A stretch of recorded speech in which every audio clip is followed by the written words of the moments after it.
left of you when you've mapped the mind. Don't dig deep, the ground's unsure. The fault lines creep, they'll shake your core. Go in peace with your globe. Don't crack the seams, don't chase the shadows that haunt your dreams. Spin it fast, let the truth stay cold. Go in peace with your globe.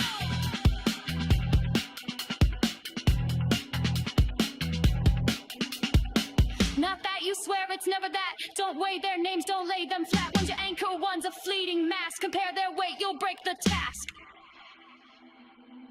You hear the hum, it's soft, it's sweet. A cradle song to keep your feet. Why ask why? Why break the spell? The globe's your home. Don't bid farewell. Don't look, the cracks will show. Don't look, you'll never know.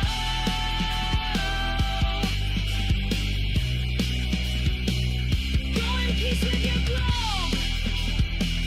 Don't crack the seams, don't chase the shadows that haunt your dreams. Spin it fast, let the truth stay cold. Go in peace with your globe.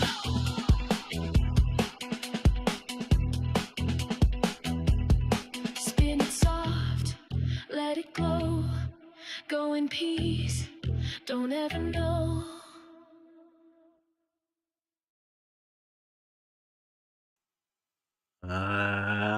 And I think we are live. Welcome, everyone. It's been a while, I know, but you know, things are what they are.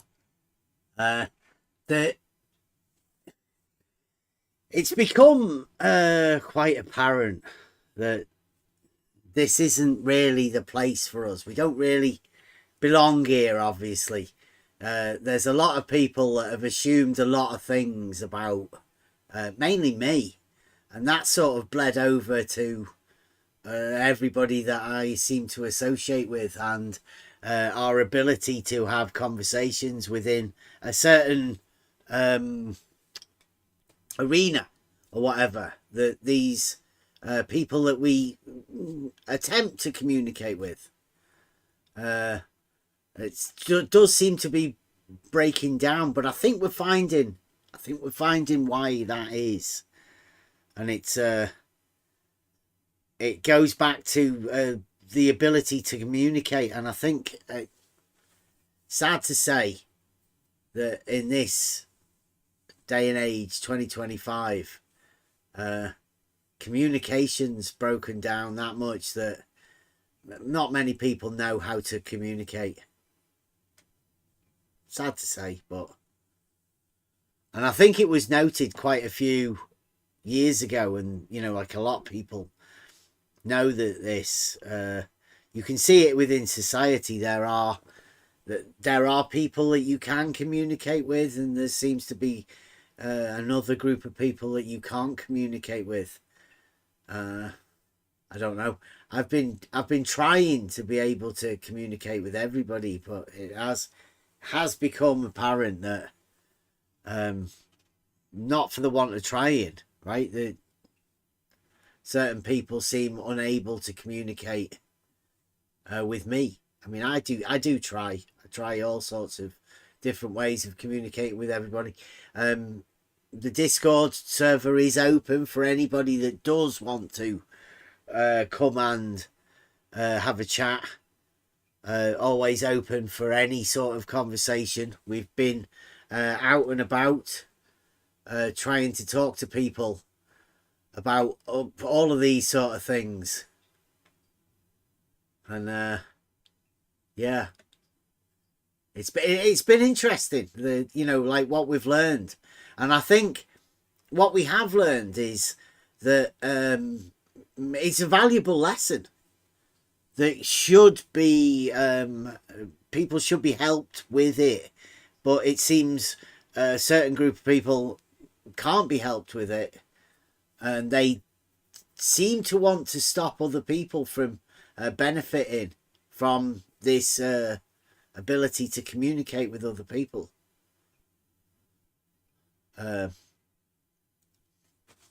I've been going over a series of arguments, I guess. Ever since joining this arena. I mean, you have to think back. Why do you end up in these sort of places? I mean, me now,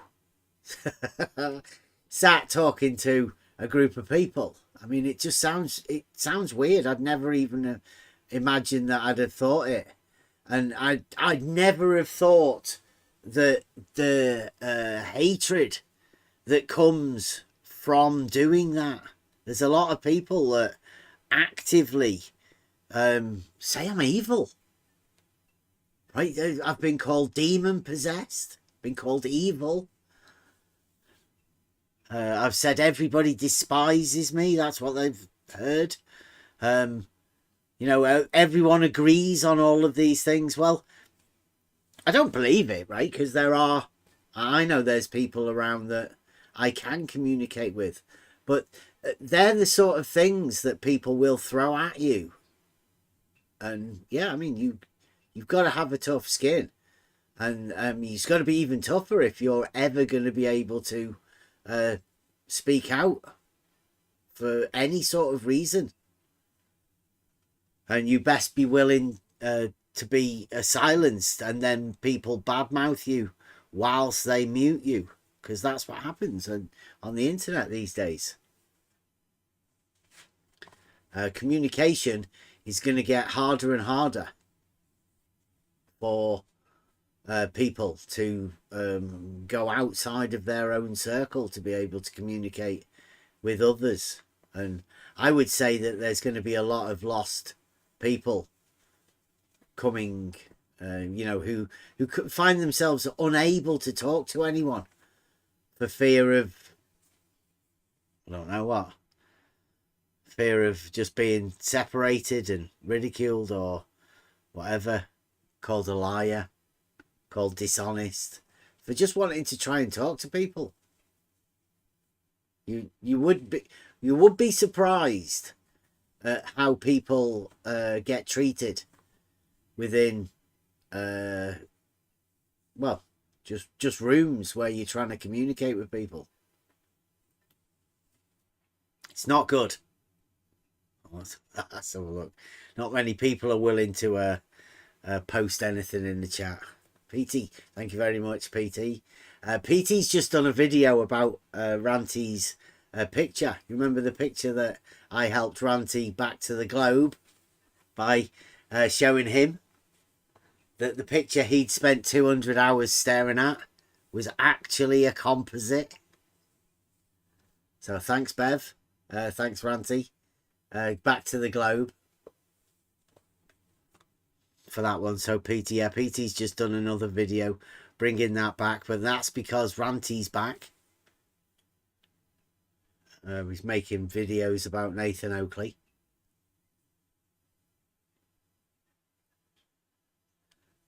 Going back to the people being able to talk and conversate with other people. Yeah. I think there's a fine art of, everybody likes groups, right? You want to feel like you belong in a group. And the trick is to be able to stay accepted by the group, but also bring in new ideas and without being thrown out and rejected by the group. And I don't think many people can do that. I think that you've got to get the right balance. And who wants to take the time to, keep that group on their side while also introducing new sort of things into that group? It's difficult. Yeah. Because the group doesn't want to change. I think it's the leaders, normally, that what I've found is the most prominent voices that want to hold their position for some reason, Yeah, and people don't want to go against it. You don't want to be seen as going against the group and being cast out and Because that's the worst thing, being thrown out of your group. So that's why a lot of people stay silent and just accept what's going on around them, even if they don't necessarily agree with it. Well, I agree with that. I would say that most people don't even know how to express what they're even feeling or seeing or whatever. So they tend to just kind of tag along with people in the group so that they can continue, like Emma said, to fit in. Because some things are unexplainable, you know. And I think people have a hard time with that. Yeah, finding the rhetoric for those things that are, well, impossible to explain is sometimes a little bit difficult, but you need to be given the time and the space to be able to talk. And personally, whatever's going on in all of these rooms at the minute, the frantic scramble for flat Earth and globe Earth, you know, this group of people, they've been exposed by Will Duffy. I mean, I thanked him. I said it was genius. But I mean, the false dichotomy is even easier to see now. People making arguments to show how obvious the false dichotomy is. And whenever you try and show anybody anything, argument-wise, you know, reasoned, logical argument, they can't see it. Yeah, but they're fighting against all of those things that we've already mentioned, like being part of the group, not wanting to be thrown out of the group. There's all sorts of things at work. And in this arena, I mean, we've all noticed that it's the same people. Occasionally you'll get the odd new person come in. They might stay for a while. They might stay longer.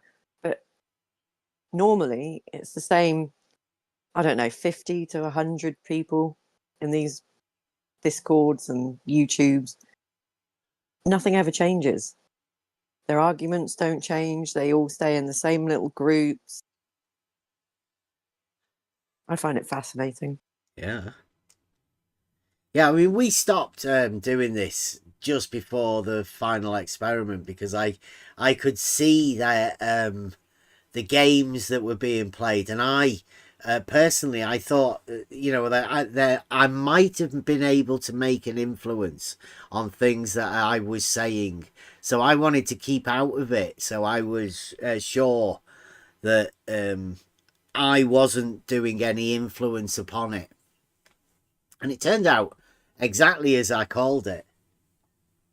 Even to the point now that Jeren's made the argument. So, I mean, I'm happy in my understanding that I'm quite clear on what the final experiment was and, you know, how it worked.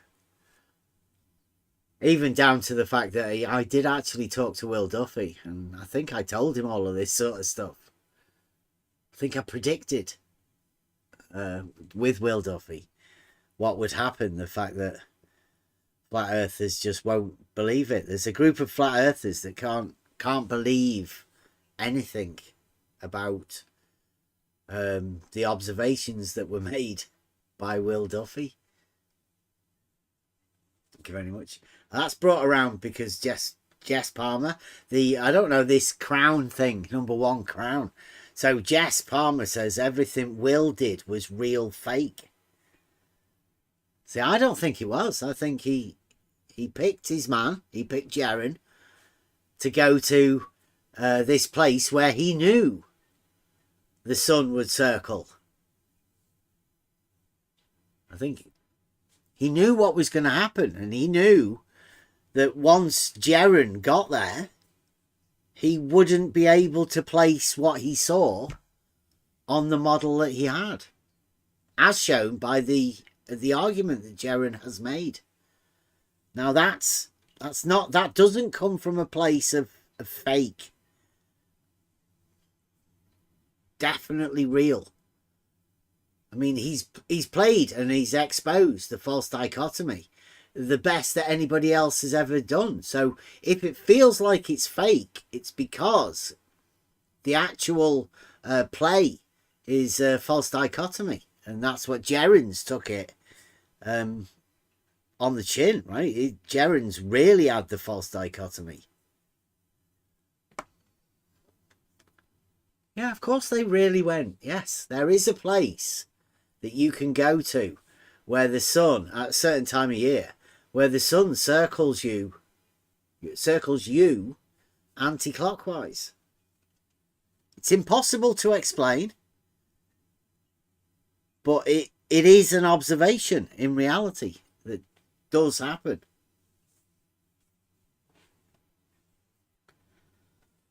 There's certain things that you can do for yourself in reality. And there's a lot of flat earthers that seem unwilling to do any of these things to check for the claims that they make.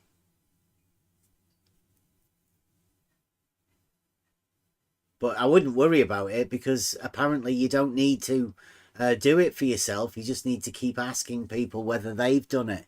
And even if they have done it, you just don't believe them when they say they have done it. You'll want some sort of extra proof or something. I mean, the flat earth is in a really bad way at the minute. And they're only clinging on because I think the dogmatic globe needs the flat earth as much as the flat earth needs to believe something that isn't true.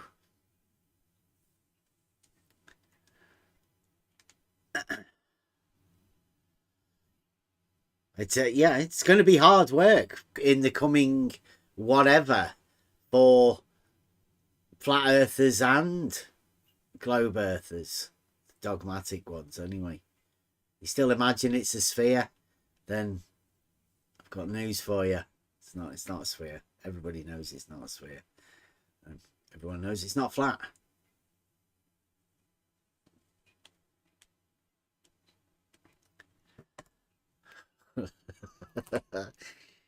We've got the usual people in the chat. Welcome everyone. Balanced Truth, thank you very much. Oh, is that Laurie? How many years is Laurie going to pretend he's not a serial student that lives at home with his parents? Laurie, over to you. The evidence is there. I don't get what you're talking about, Laurie. I'll tell you, on the real globe, level is horizontal. That's obviously provable. It's one of the facts of reality that level is horizontal. Can be proved locally, obviously. And everybody knows that Euclidean geometry is used locally by everyone. So that's where you can prove that level is horizontal, in the bit of reality locally where you can use Euclidean geometry to prove things. But that happens on the real globe. Oh, can I, Laurie, if you can find a video where Bev states that he is a flat earther, a video of his voice saying, "Hi, my name's Bev and I am a flat earther," please, citation would be wonderful. I'm sure you know what that means, seeing as you're a student.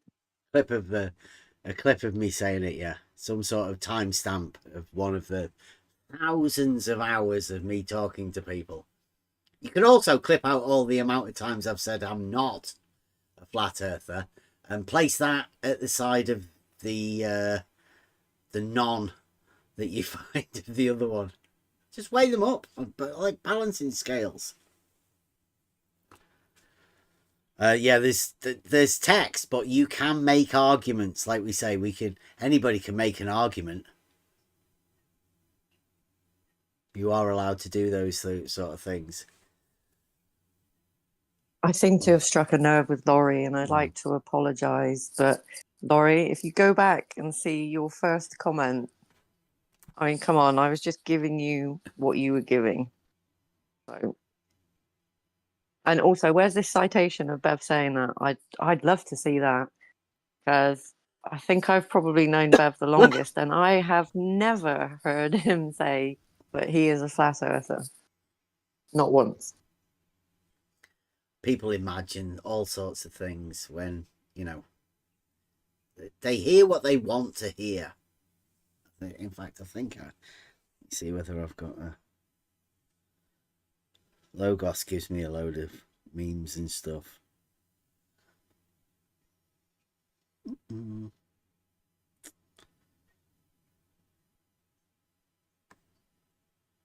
you go.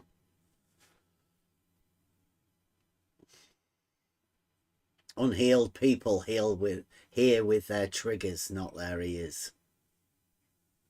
I think it's because, right, they heard Fight the Flat Earth calling me a child abuser, and they automatically thought that meant that I must be a flat earther, not that Fight the Flat Earth was triggered.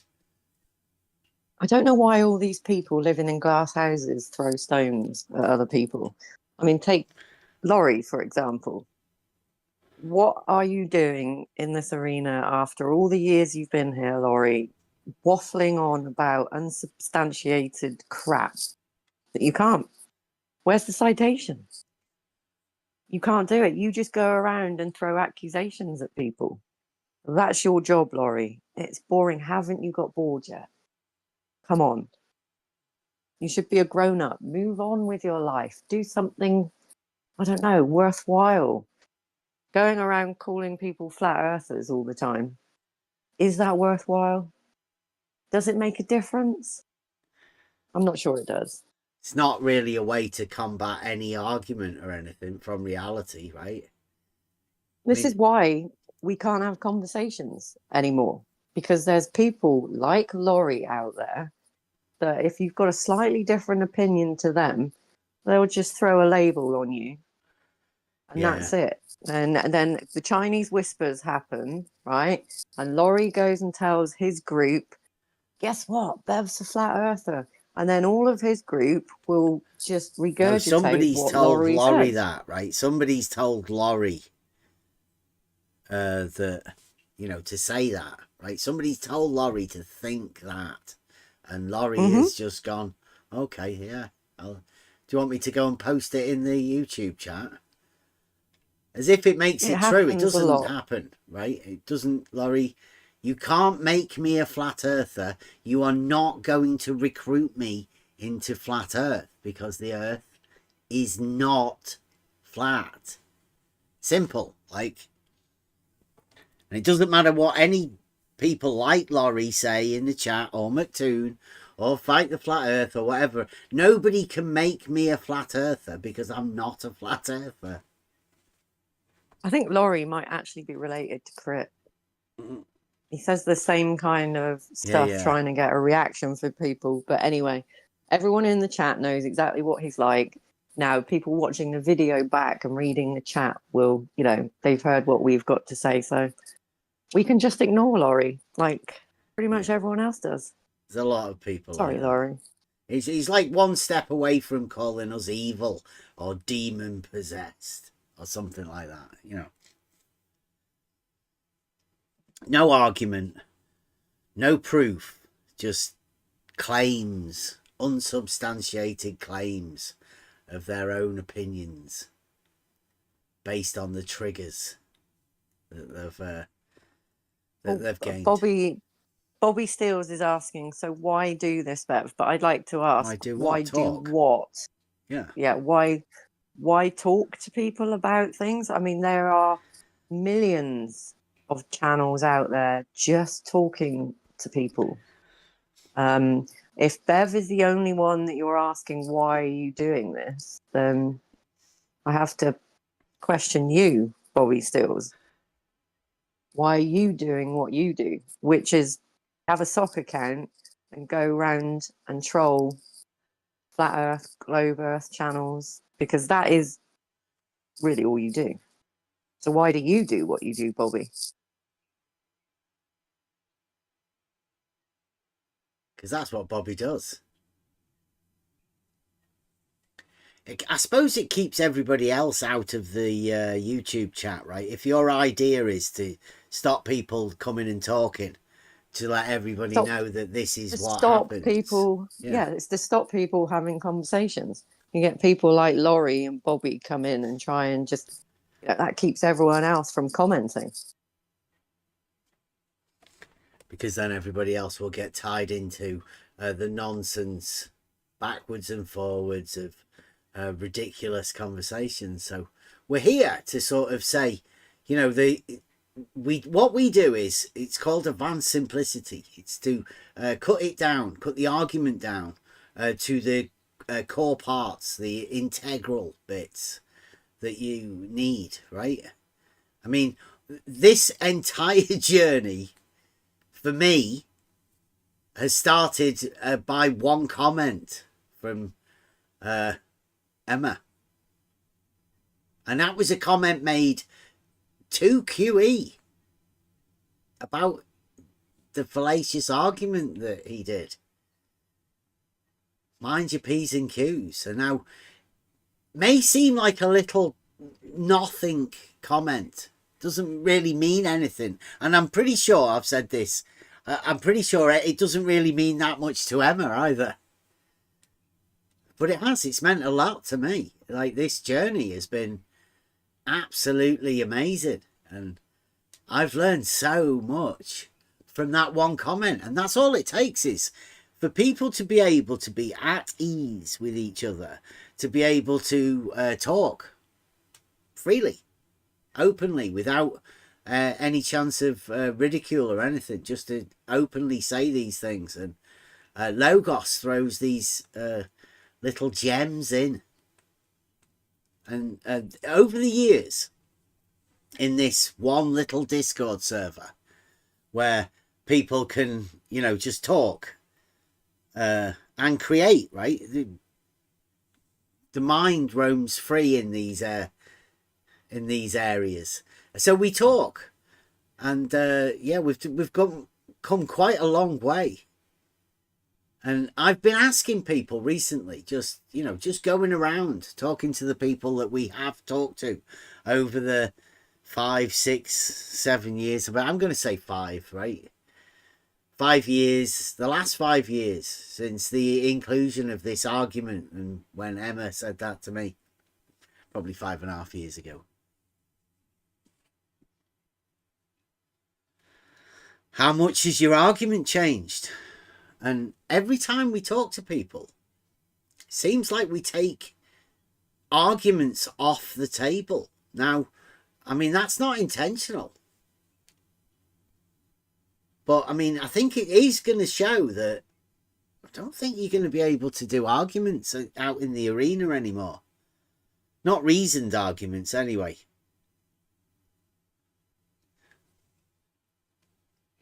And whether that's our fault or not, I don't know. I mean, we've been trying to talk to QE about modus tollens for years. And they seem to get too triggered about it. I mean, they all get really triggered about it. But it's just a simple argument. And the discussion about the argument should be simple to have too. But we've not been allowed to do it. And whenever we do have that discussion about it, there's quite a few people that come on to say that, you know, moaning or whatever, but it's not. It's literally, it's discussing an argument and how the intricacies of logic works. And because we've had those discussions, people now seem to think it's semantics when we try and talk to other people about it.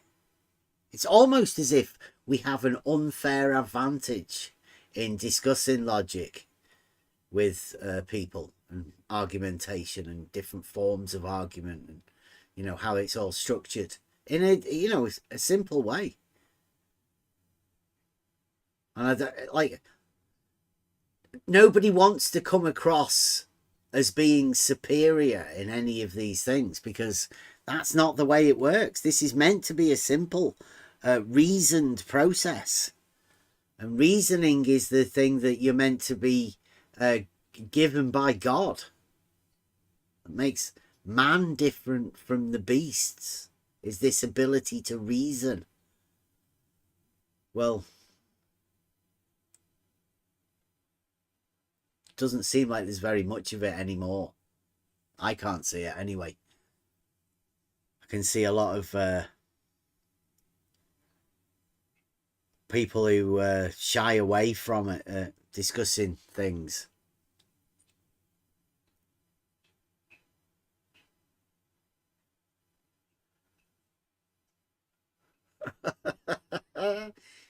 Bev uses some hashtags. Wow. Thanks a lot, Laurie.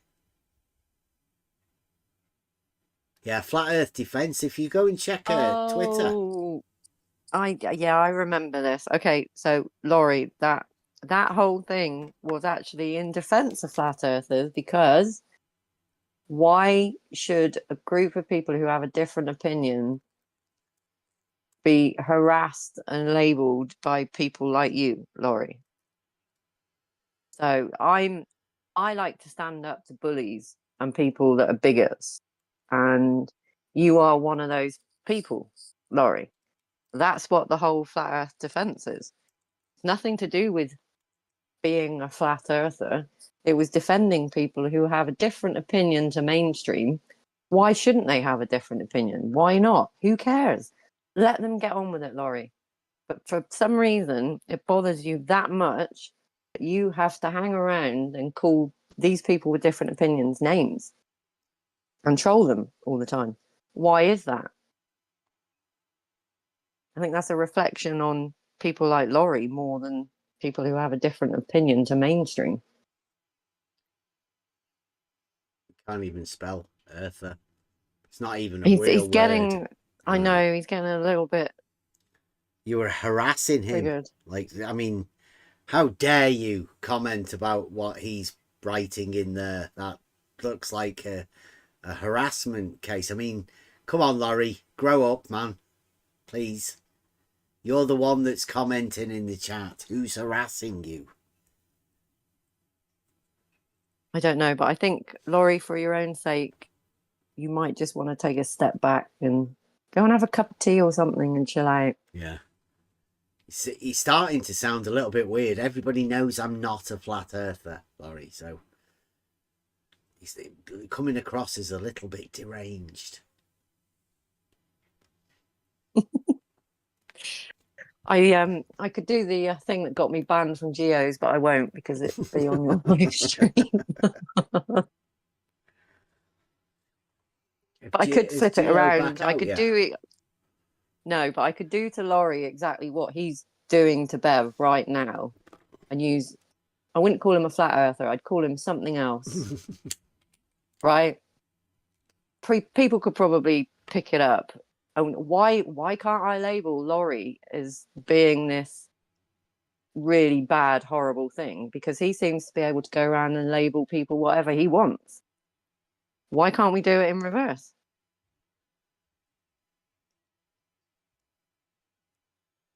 Laurie says he's a truther. You know what? Anyone that calls himself a truther, I run away from, because that immediately tells me that they're not interested in the truth.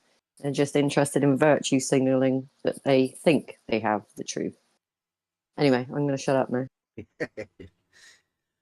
I'd say for Laurie to come in and have a chat, but yeah, I can't really see the use in it, Laurie. I think you're too far gone. He can't. He's been doing the same thing for years. We've had so many conversations with Laurie and people like Laurie. It is pointless. He cannot have a proper conversation. He's just going to resort to pretty much what's going on in the text chat. He's going to lose his mind and call you and everyone in here whatever he wants to. So it's not even worth our time. Yeah, but if anybody else does want to come in here and, like, I mean, mainly if you do want to come in and talk about any of the stuff that we go over, all of the arguments and, you know, how to have a reasoned conversation, You are free to come into the On the Level Discord. I think you can still use the invite link. You might need to fill out a questionnaire because we're going into a community server and there are stricter rules governing, you know, how people interact now, because it's becoming wild. There's, you know, some of the rooms on some of these internet things, they harass you all over the place. If they find out your real name, well, you might just get somebody who's linked to you following you around, much like Laurie is here. You know, there might be others like Laurie filling the chat up, you know. I don't know why Laurie's doing that, but I mean, he might be getting cred from some of his friends. But yeah, if anybody does want to come in and have a chat, I put a shout out for Aaron Armstrong to come and have a chat about Flatsoid, because Flatsoid's really going after. It makes me think about, you know, all of these people that, you know, was Aaron Armstrong as big a troll as Flatsoid makes him out to be? I don't know. I know he was the one that helped fight the Flat Earth talk with what's his face? What's his face? Remember that? That was Aaron Armstrong that was sending the emails to fight the Flat Earth. Back in the old days of optics. Andrew Thomas Young, the guy that didn't want to look at the Fata Morgana sunset videos. Even though that was his expertise, apparently.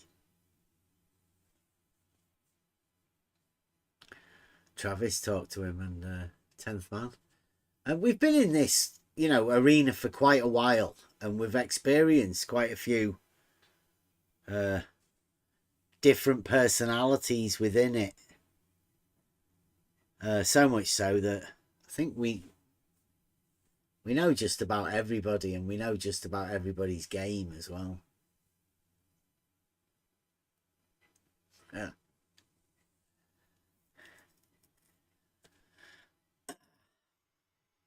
Laurie, you know, like, you can tell that just how bad you are, because Constance has done nothing wrong.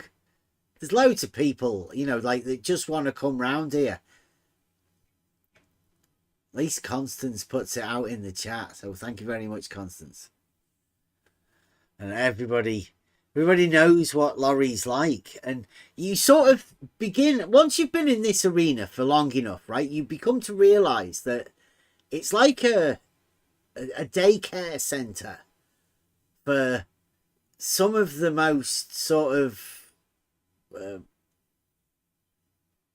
cognitively stumped people who can't really get past anyway. I mean, can you imagine the type of person that wants to go around harassing, calling people flat earthers?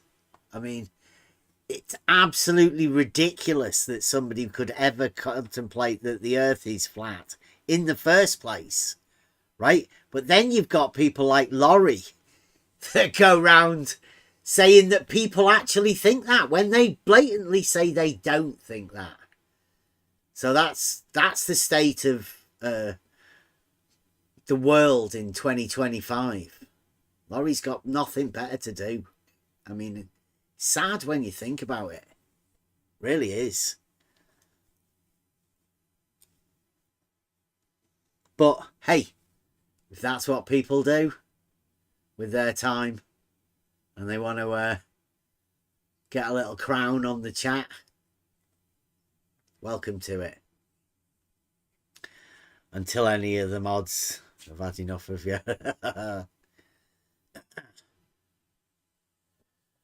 I don't know what you're talking about, Laurie. I'm not really looking at what you're saying because I know it's probably worthless.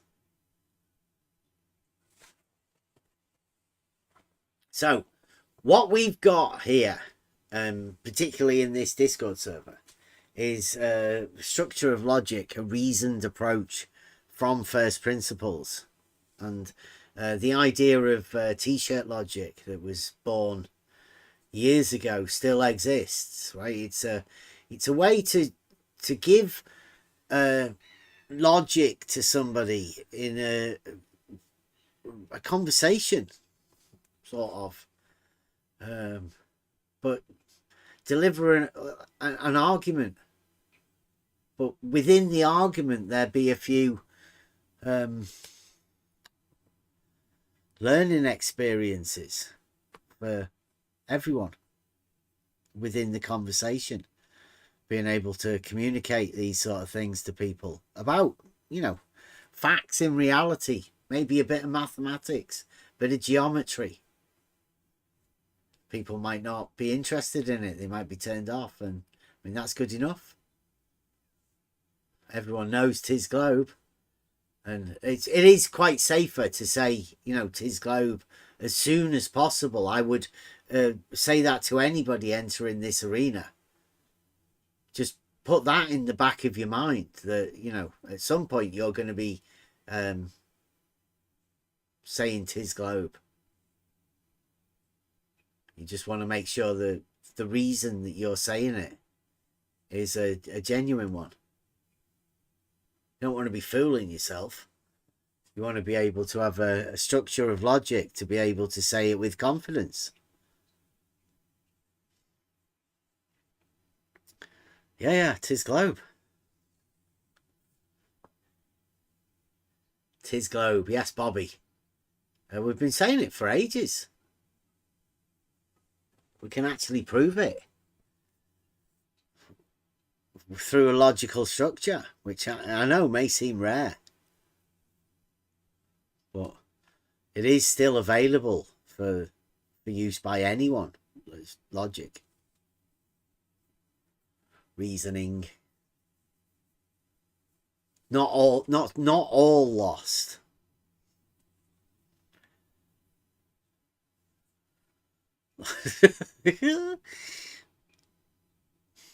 Laurie thinks he's trolling.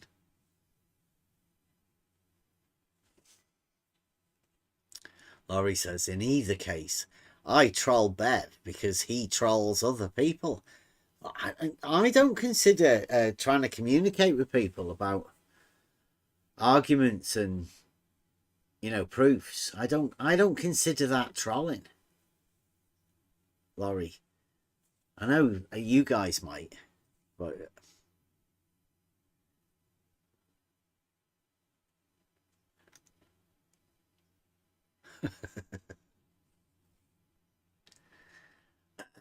I think Laurie thinks he's got some sort of evidence or something, right? So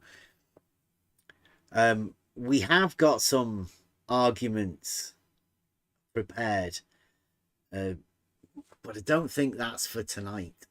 I think I don't know. I need to go and make a brew.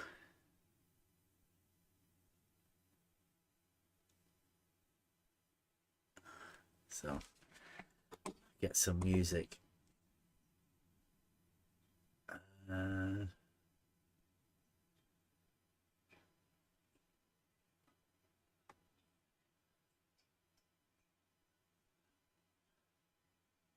I've been making a fair bit of music.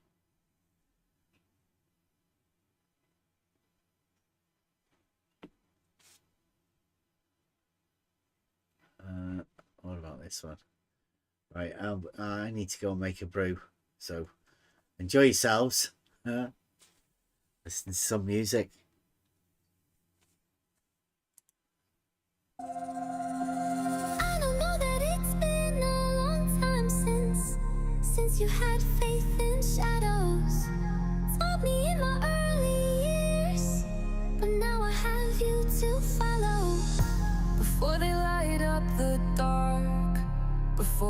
find our way home, before we tear this world apart, before we start again. Don't let it go, oh, oh, before we light up the dark, before we find our way home, home, before we tear this world apart, before we start again. I know that it's been a long time since you had faith in shadows. Taught me in my early years, but now I have you to follow.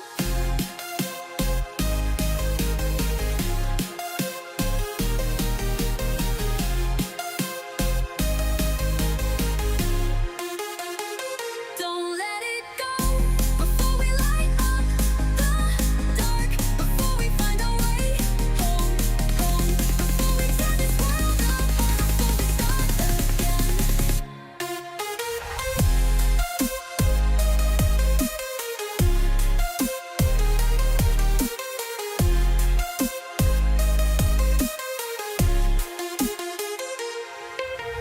I know that it's been a long time since you had faith in shadows. Taught me in my early years, but now I have you to follow. Don't let it go, oh, oh, before we light up the dark, before we find our way home, home, before we tear this world apart, before we start again.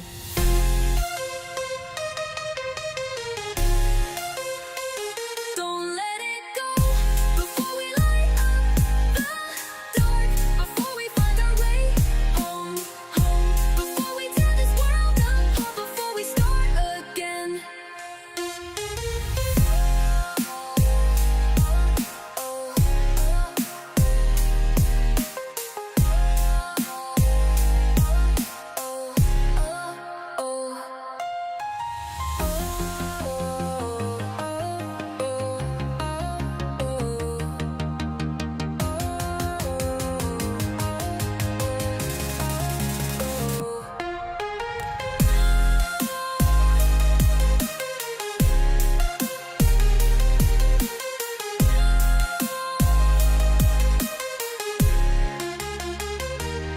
Don't let it go, oh, oh, before we light up the dark, before we find our way home, home. Don't let it go, oh, oh, don't let it go, oh, oh, before we light up the dark, before we find our way home, home, before we tear this world apart, before we start again.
Right, I'm back. I don't think I got me brew made. But welcome, everyone. That was another song I made. But when I decided that, you know, that at some point I think it is necessary to have faith in something, even if it's your own ability to reason, make judgments. You have to have faith in that, because if you don't have faith in that, then I think you're lost to yourself. So, yeah. Finding a way to have faith in your own ability to derive a truth is it's a worthwhile thing to have. You only, I think you only get that through going on a journey back into, I don't know, finding your shadows.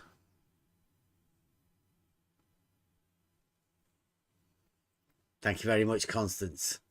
I do have a massive playlist of a load of songs. I call them it's music with enthymeme. It's followed on from Buster.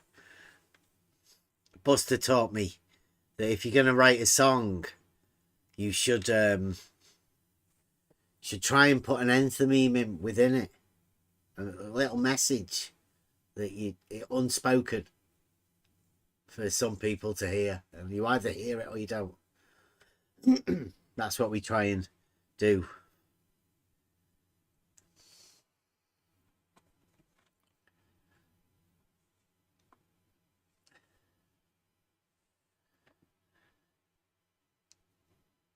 See, Thomas is getting into the Tis Globe spirit. I mean, everybody does know it.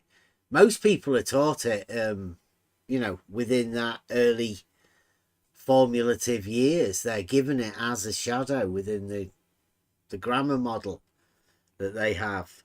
That's why they think and still imagine that it's spherical, because they're still holding on to that grammar model that they were given, a spherical representation. Well, of course, a spherical representation is going to be spherical. I mean, it makes sense. But the spherical representation isn't the real thing. It's a real spherical representation, but it's not the real thing. And it just because the spherical representation is spherical doesn't mean the real thing is spherical. Stands to reason that if you can prove it's not actually spherical, then the spherical representation is just that. It's just a spherical representation.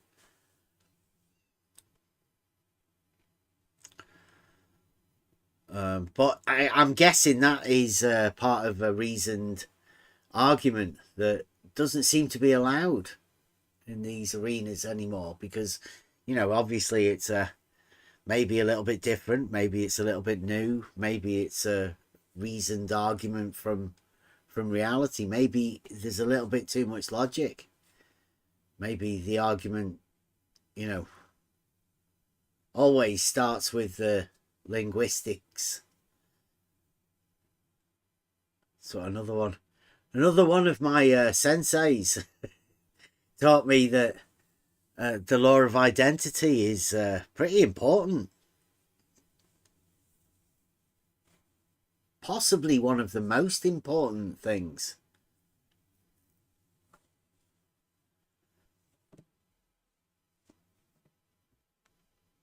But, you know, people within the arena call that semantics. I mean, which I suppose it is actually, you know, the correct usage of the word and finding the correct identity for the thing that you're talking about. And then obviously combine that with your minding your P's and Q's. And then you've got a structure of an argument to be able to start reasoning with. I think that's maybe what's missing. People haven't been given the ability to do that for themselves. It's been taken from them. AI is only going to take it even further.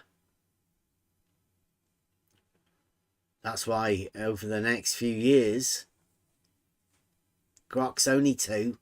He's got another 5 years to reach it to the age of 7. Then we'll see the man. So that's the next 5 years. we've already come 5 years since the argument was introduced, and yeah, to be honest, it seems like we've gone backwards. So I cannot imagine what's coming in the next 5 years. But I would say we've got a Discord server where, you know, people can come and talk.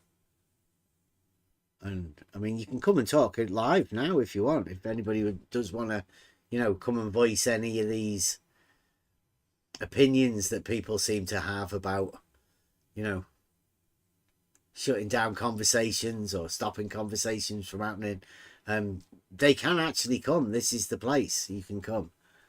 Nobody's going to mute you or whatever,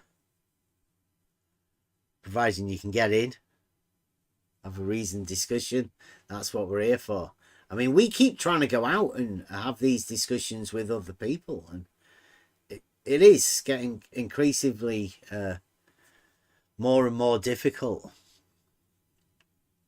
I don't know how many conversations people are actually privy to some of the stuff that we'd actually do. I don't know who the people are that listen to you know, what we do. I don't know whether you listen to any of these other arenas and these other people, but it's been obvious that well, to everybody around here, there was an argument brought forward 5 years ago by a guy called QE, Quantum Eraser, and he brought forward a modus tollens. Right now, at the time, it was new to just about everybody, the understanding of logical form and, you know, how an argument works, and modus tollens. It sounded fantastic. And then logic, when you looked into logic, it was a little bit strange because it had a mathematical structure, but it was about words. I didn't know much about words. That was what I came into this arena to go over, was to try and learn rhetoric, right? How to communicate with people. I didn't consider myself any good at the use of words and grammar. So that argument and the reasoning, it was natural. I mean, I think it's natural to everybody. Everybody has this ability to logic. Like, you know, we said, if God is around, God gave the human the ability to reason, and that's what separates man from beast. There's a difference, and if you believe that, you know, that's God given or whatever, it's the ability to reason that gets us there, and that's what the argument was. The argument to me showed me at that time that it doesn't really matter what anybody of these other people, you know, people to argue backwards and forwards. You don't need them once you have the argument, because the argument is like a mathematical structure. You can do the contrapositives. You can check within the argument by negating statements to check your own argument. Now, obviously, dialectic is the conversation between people, and that's where the real beauty is. But the argument is a discussion. It's two premises. It's statements built upon each other to come to a reasoned conclusion. Now, that should be a discussion about that. You know, whether there's any flaws or fallacies or anything like that within these reasoned conversations. But that's not allowed, right? From the moment Emma said to QE, mind your P's and Q's, she was telling him that he'd made a mistake. His argument was flawed. And ever since that day, QE has not had the ability to communicate with us about that argument. Now, I don't know what it is about that argument, because anytime you attempt to talk to anybody else about it, they don't have the ability to talk about it either, which is really strange, because it's just an argument that can be put up there. It's been put up on a pedestal. QE said, look at this little gem I've got here. It's it's an argument. And Emma said, mind your P's and Q's. We've said that it's a fallacious in form. It's even wrote it out. He wrote it out, and it's obviously fallacious in form. But nobody has the ability to discuss it. No one. And I'm not too sure, but I think there's meant to be a book being wrote. And if you've got a group of people that are writing a book that's meant to be the Flat Earth reference book, and you're not able to talk about the argument that was presented as the #1 proof of Flat Earth 5 years after the argument was made, then you might have a bit of a problem. Particularly when it gets wrote in print, like it has already been done, and it's fallacious in form in the book. I mean, that might be, and that's that's only the start of the problems. It does get worse. Many times we've stated, we did the you can do fuck all with an angle. I mean, that's been immortalized in song by Buster. So once you've sung about it, I think that goes down as a thing to be remembered, right? You don't think about things if you're not sure about what you're saying. It's a fact. With just one angle, you've got nothing. A third of a triangle. You have no ability to measure an angle and then draw a circle. Somebody gives you an angle, you can't draw a circle. Flat earthers can, though. They've developed a way of measuring angles and then drawing circles, which is pretty impressive. But they can't talk about it because it's how they measure the earth flat, and everybody knows that flat earthers can't talk about how they measure the earth flat. It's one of the things that makes them stand out. It's flat earthers. And as we talk about these sort of things, all of these conversations and things just come off the table. They're not able to talk about them.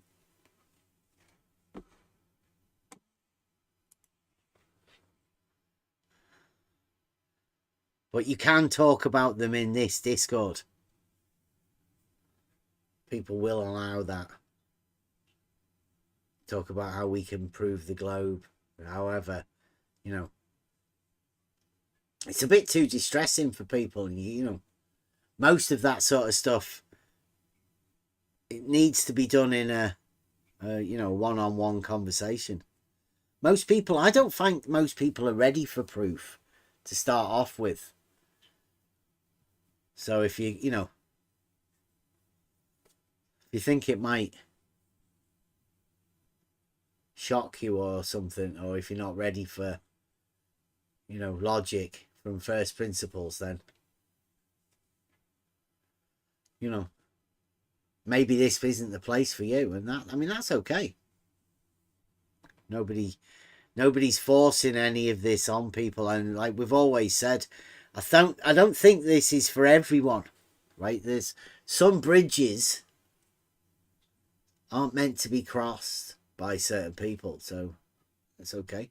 Maybe your journey lies in a different direction. Nobody's saying that's there's anything wrong with that.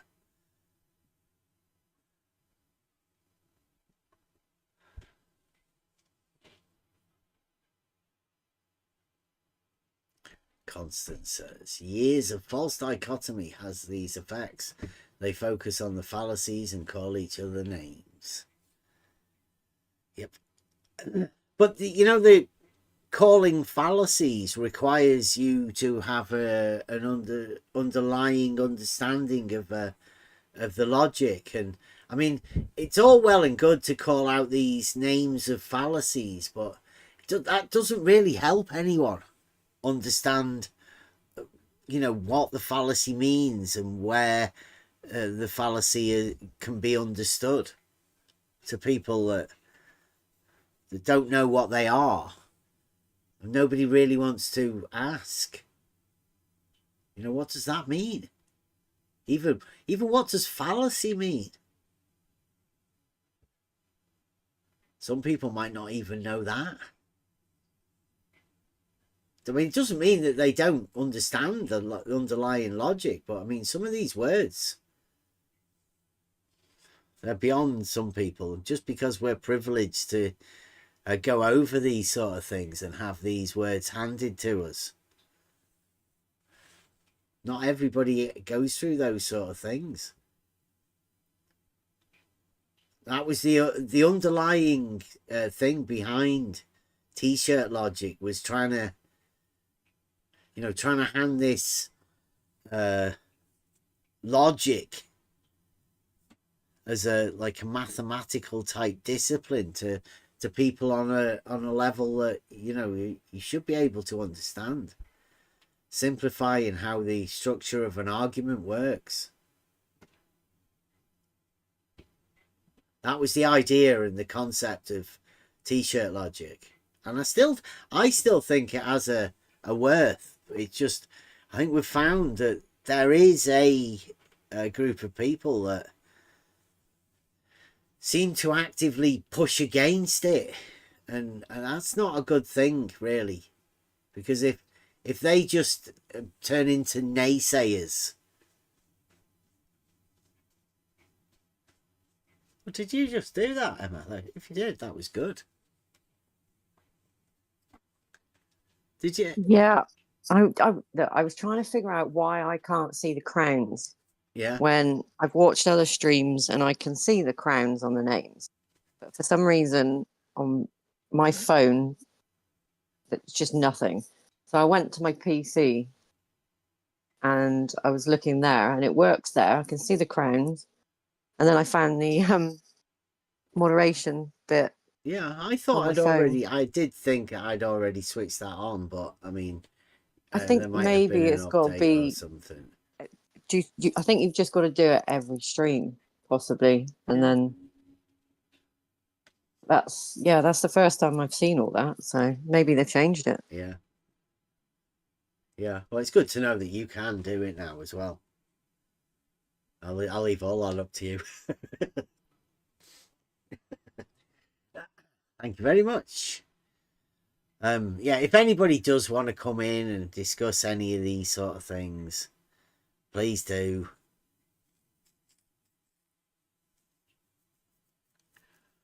No, Tis Globe isn't like Santa. The spherical representation model that you got given as a grammar, you can put that in with Santa and the Tooth Fairy, but the real globe is obviously, as the name implies, it is real. It's not a figment of your imagination. It's not like a Tooth Fairy.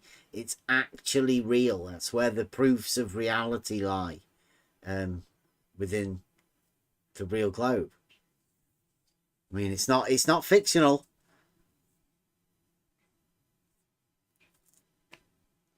It's real.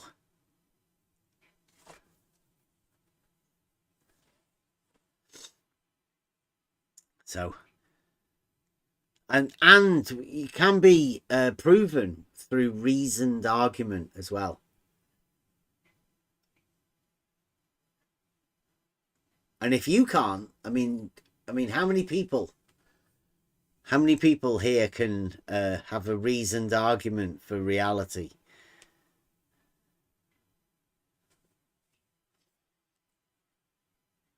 And then throw in shape. I don't know why, but I mean, That's the thing, isn't it? Yeah, it is globe, but ain't a sphere. It's definitely not a sphere. We know that. I think everybody knows that, don't they? We'd all agree. The spherical representation is a model.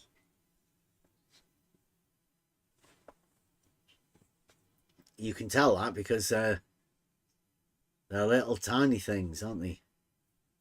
No way you could live on that.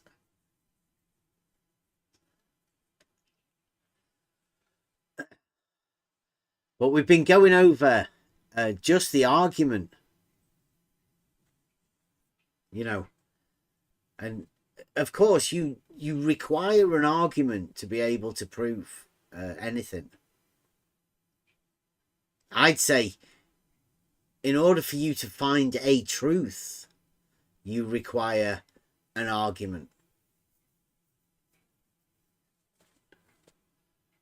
I'd say there's quite a few people that have thought like that. Because if you're not making an argument, a reasoned discussion, there's no reason or consequence involved in it, then I call that small talk. Talking about the price of fish. You know, really go anywhere. You're not making any links for things together. You're not trying to derive any reasoned discussion. You're just trying to, don't know. Without an argument, there's not really a purpose.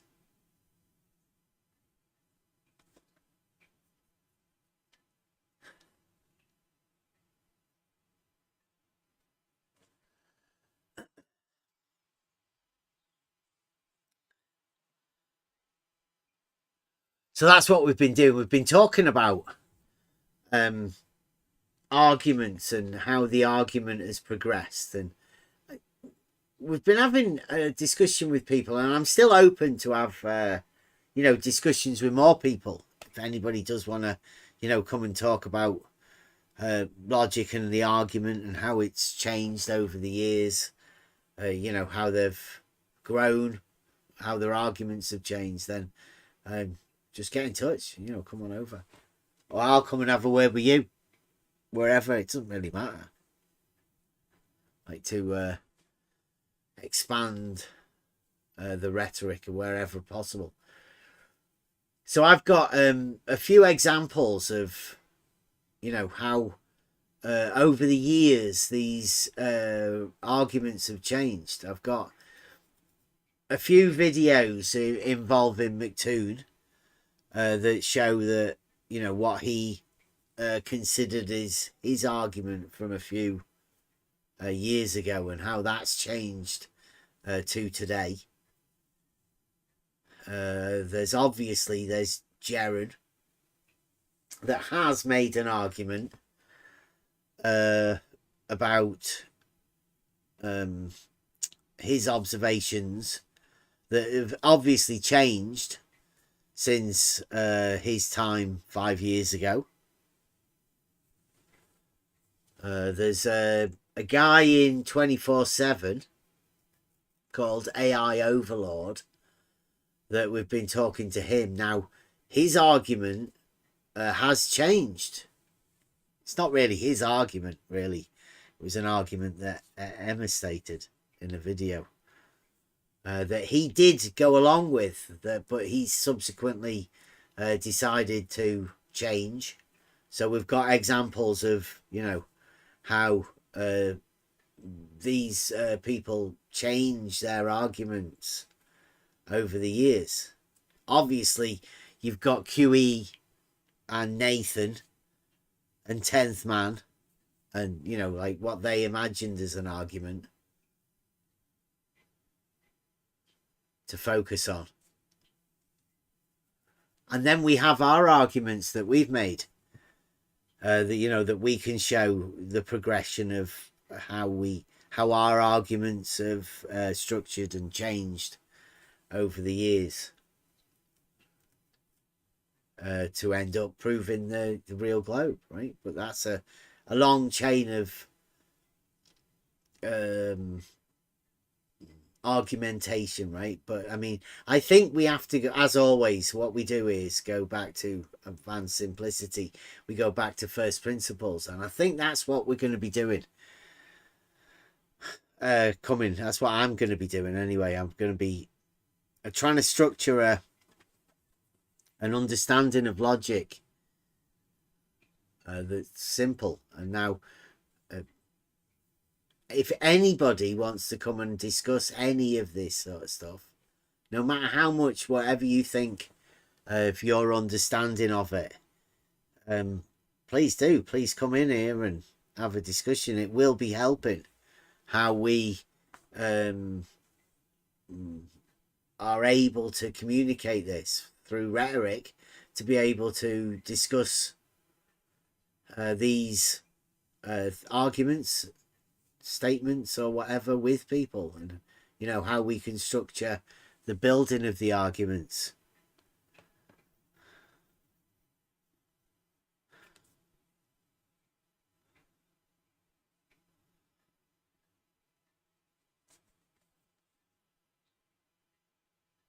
Yeah, looks like Realm Walker's got it. Non-geometric. We've got there are a few cases of the dogmatic globe believers actually coming over to realize that there is a non-geometric model. It cannot be described through geometric reasoning. It doesn't seem to fit that geometric reasoning. Not just that the shape doesn't fit, the actual structure of logic doesn't fit behind it.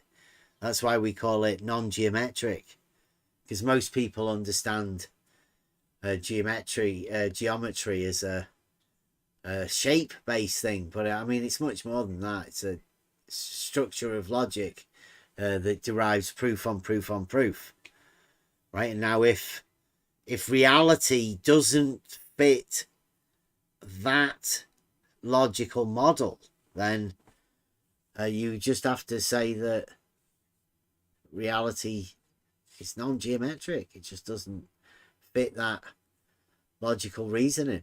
But I mean, you can only get to that point through understanding the structure of logic and how to form arguments to get you to that reasoned position.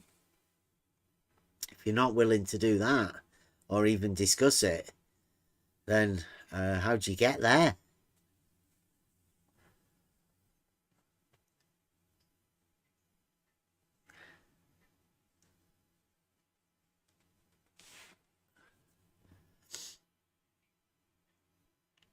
So if anybody does want to come and have a discussion, I've put a few things out. Neil Constantino, I did, I've put out a shout out to him.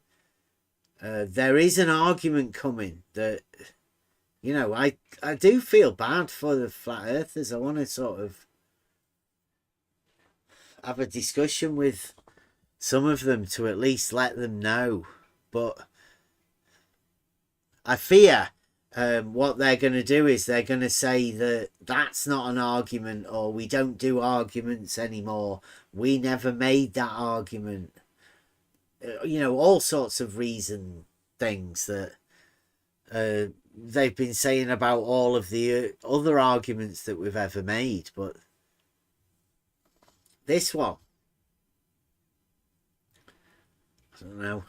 This one, I have this saying to a lot of people, anyone that comes around here, that I believe there's only a couple of measurements that you can actually make.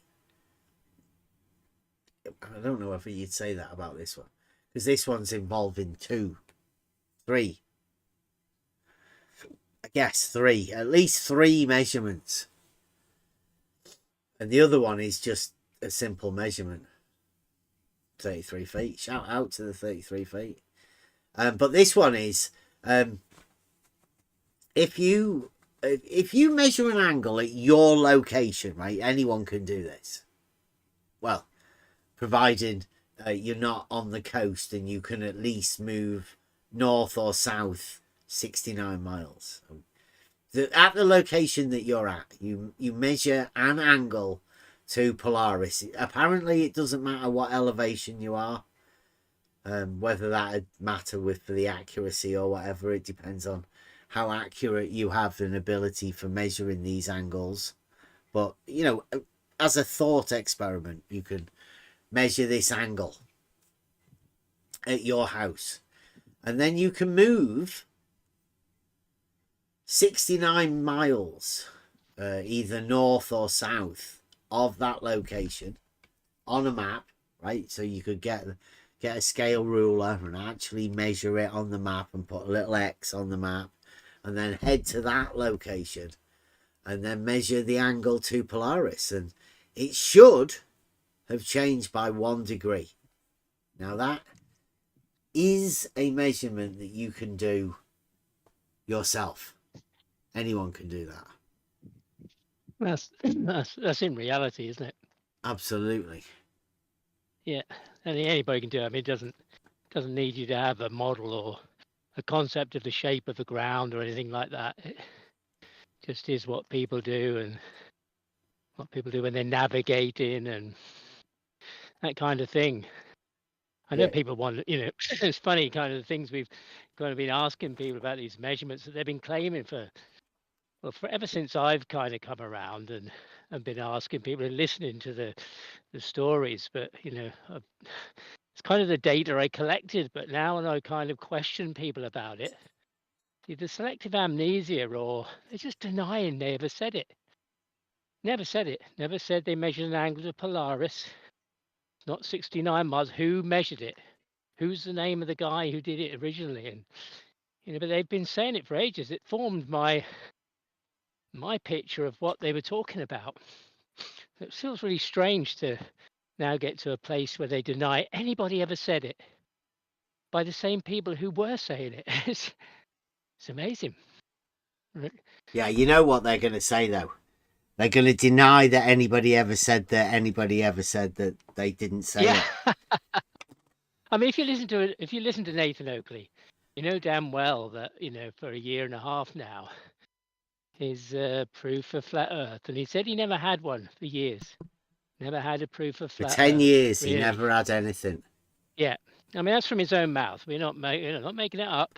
You can go and find him saying it. And I know I don't have the timestamp. Well, I've got it recorded, definitely. Yeah, you know, I don't know where somehow it is. you were mistaken. You never heard it, and pretty much everybody who's been around will have heard that said. If you've been in any one of these rooms or listened to his YouTube. And then he said, wow, he was excited that he'd got this, the Earth is measured flat as his own. I think QE got the black swan, and as useless as that is, you know, it was attributed to QE. So Nathan, I think he wanted something of his own.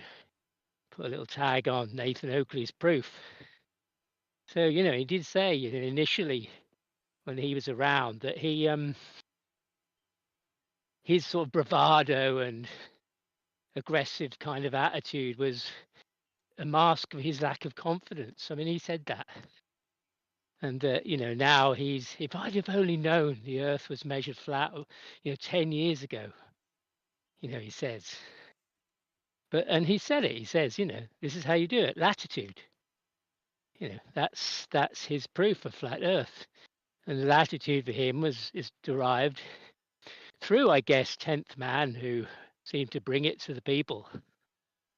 This spent thousands on navigation books, and you know, how many times have we heard 5,400 nautical miles, 1 degree to Polaris, 69 statute miles or 60 nautical miles? It's been a flat Earth staple, you know, and for people to say, oh, I never said it, you know, who told you that? As if I've got to then think, shit, I'm gone mad that I'm imagining stuff. And they want timestamps. I said, yeah, if you was honest, then you would know as well as I do that this conversation's been had, and it's been part of the formula by some of the top guys. You know, the names. They don't want to be called leaders, but they certainly lead the rhetoric and lead the kind of stuff that people repeat. That's for sure. And now they're, now they're denying this 1 degree. They're denying the 69 miles.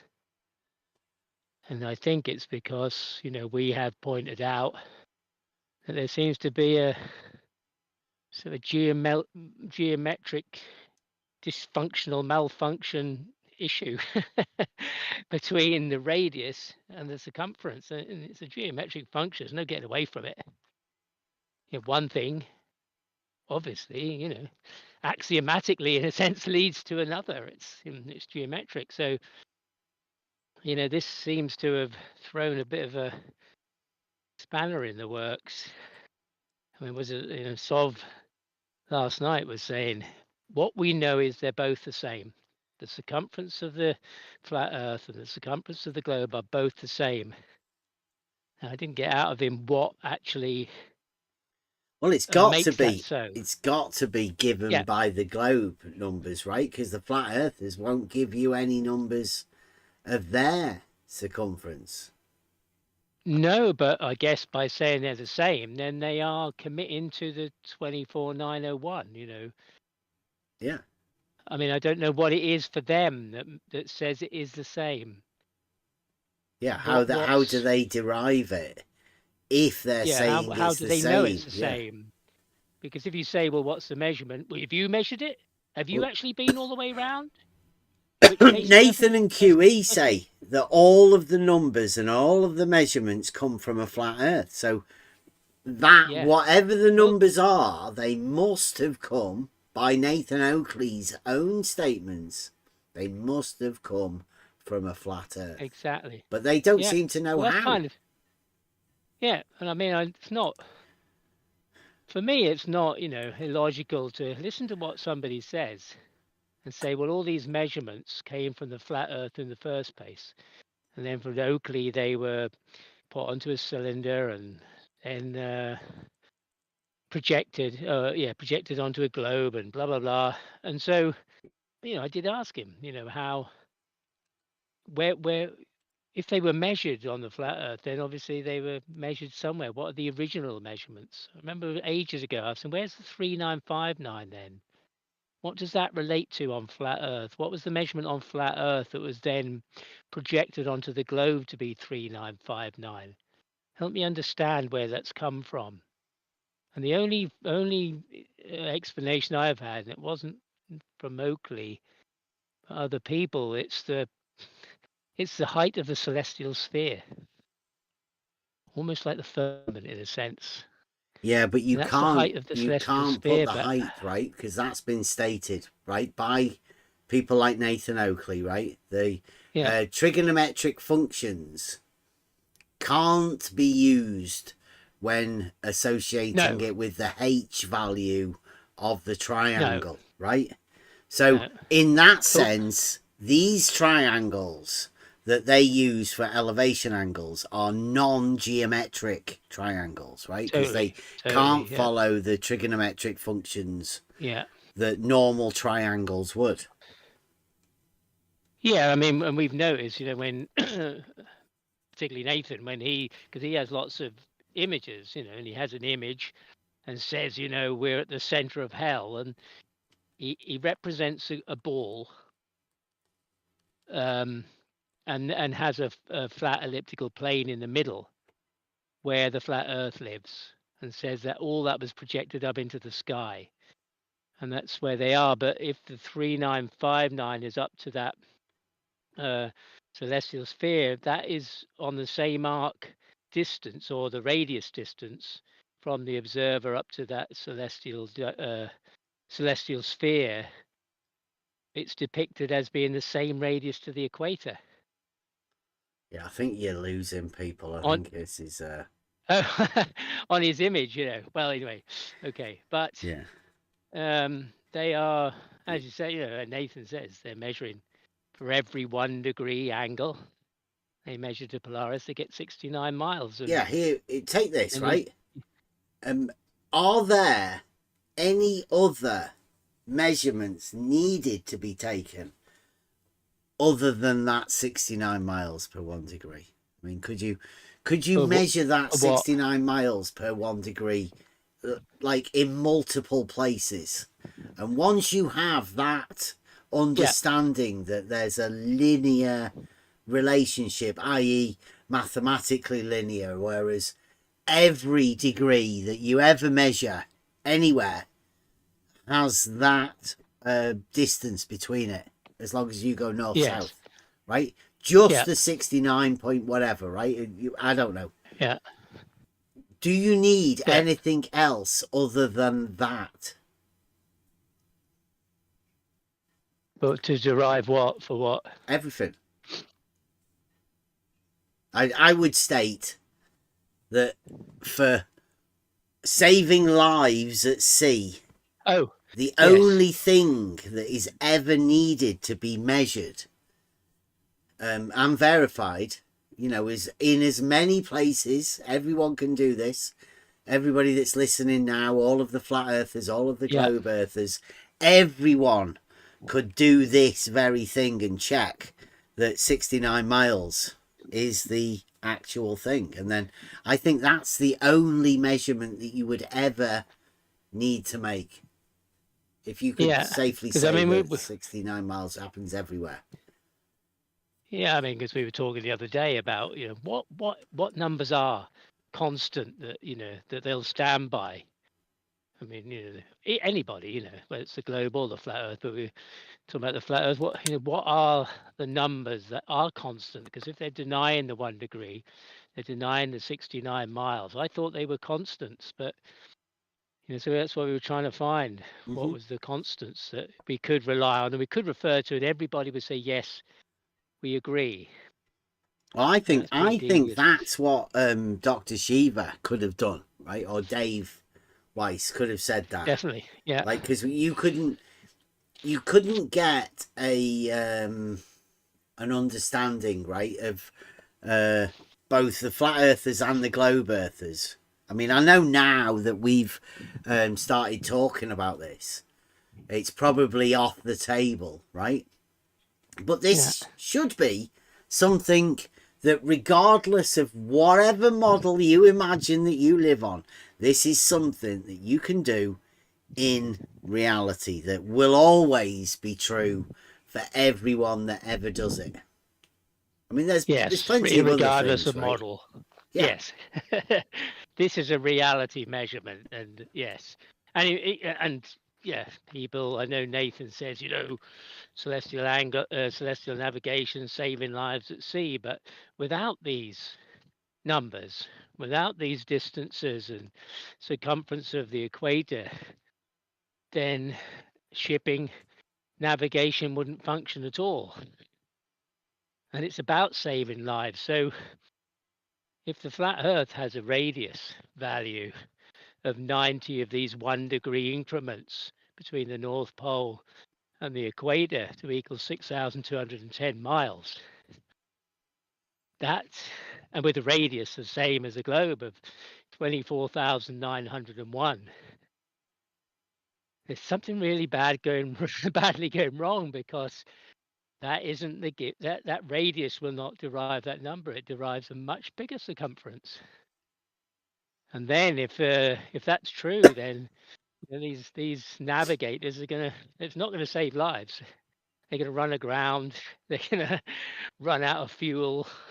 Well, I mean, it's a longer distance on the flat Earth measurement. So yeah, it's just not gonna work.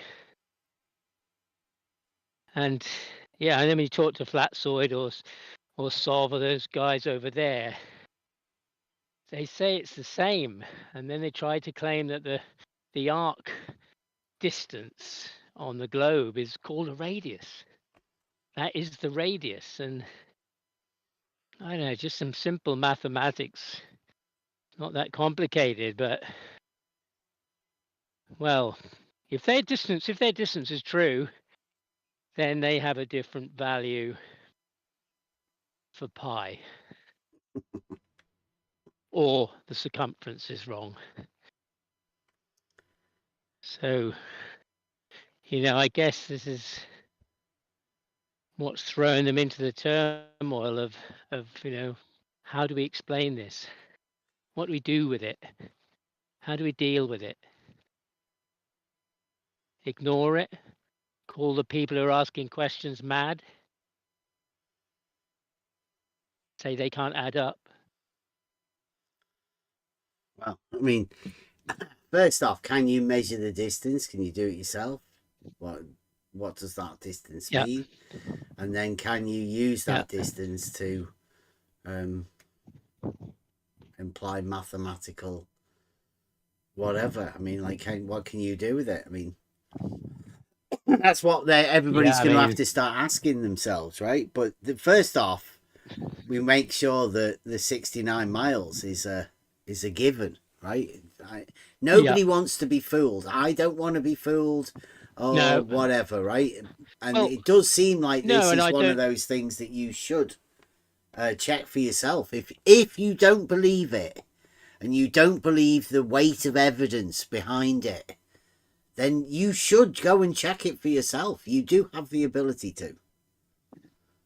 Yeah, and I don't want to be saying things that are blatantly wrong. That's what the questions are about, to find out whether my thought process is correct. Or somebody says, no, that's because of X, Y, and Z, and oh, okay, hadn't thought of that.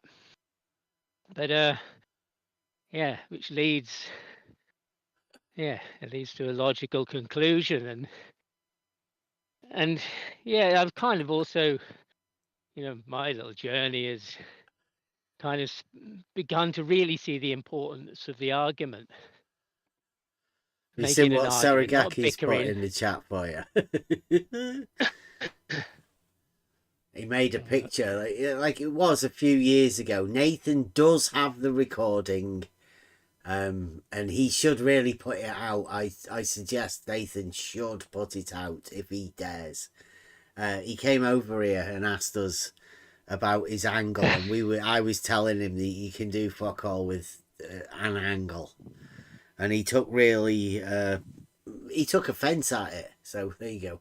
Saragaki says that I made this for Nathan when he came over here to chat about what he could do with an angle. Like Yeah, you can literally measure an angle from anywhere. You don't have to be yes, standing on a horizontal plane no, or anything. You can no, just measure an angle. It's no problem. yeah, But there's nothing you can do with it once you've got yeah, it. Give it a value because you have measured it. And yeah. Well, that's what given Nathan can't these talk values, about.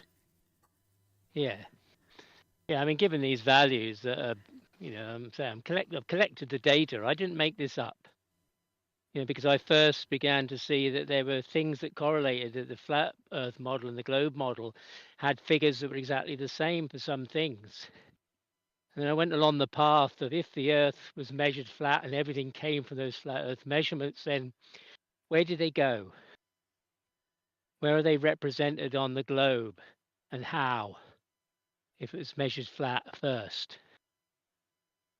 I remember with Oakley asking him, well, if the Earth was measured flat and they put it onto this cylinder and then projected it onto a globe and made this globe representation of the flat Earth, then surely you must know what the whole flat Earth is if you've measured it and there it is represented now on a ball. Or did they leave something out? Did they think, oh, this will do, this size will do, that extra bit of flat Earth that they measured, we'll just cut that off, we'll leave that. We won't include that. We'll just wrap this bit around the ball, difficult as it may be, but guess that's what the cylinder's for, to try and transpose it onto from a flat surface onto a spherical surface. So yeah, that's kind of, that's what got me thinking about, well, where does this exist? What existed first, or did any of it exist? But is there any truth in any of this? And if there is, where does it correlate and match, and how? And he got pretty upset with that, as usual. Yeah, so I've just collected what people have said in my mind and tried to apply that to reality. And then when you talk about those things that you've heard and kind of accuse you of making it up just came out of my mind and seemed to have this selective amnesia about them saying it that when I heard it, you know. So this is a bit crazy. And then, as you say, we had the latest with AI Overlord. I don't know what they're going to do with that. Really don't. Yeah, I'm thinking about it. You know, this as we're talking now. This 1 degree over 69 miles is something that we did originally talk with Flat Earth Math about. Who did Yes. he Yeah. flip out about that? I'm Okay. wondering whether that might change now, or whether he's got a different understanding now of this 1 degree for 69 miles, how it works. Yeah.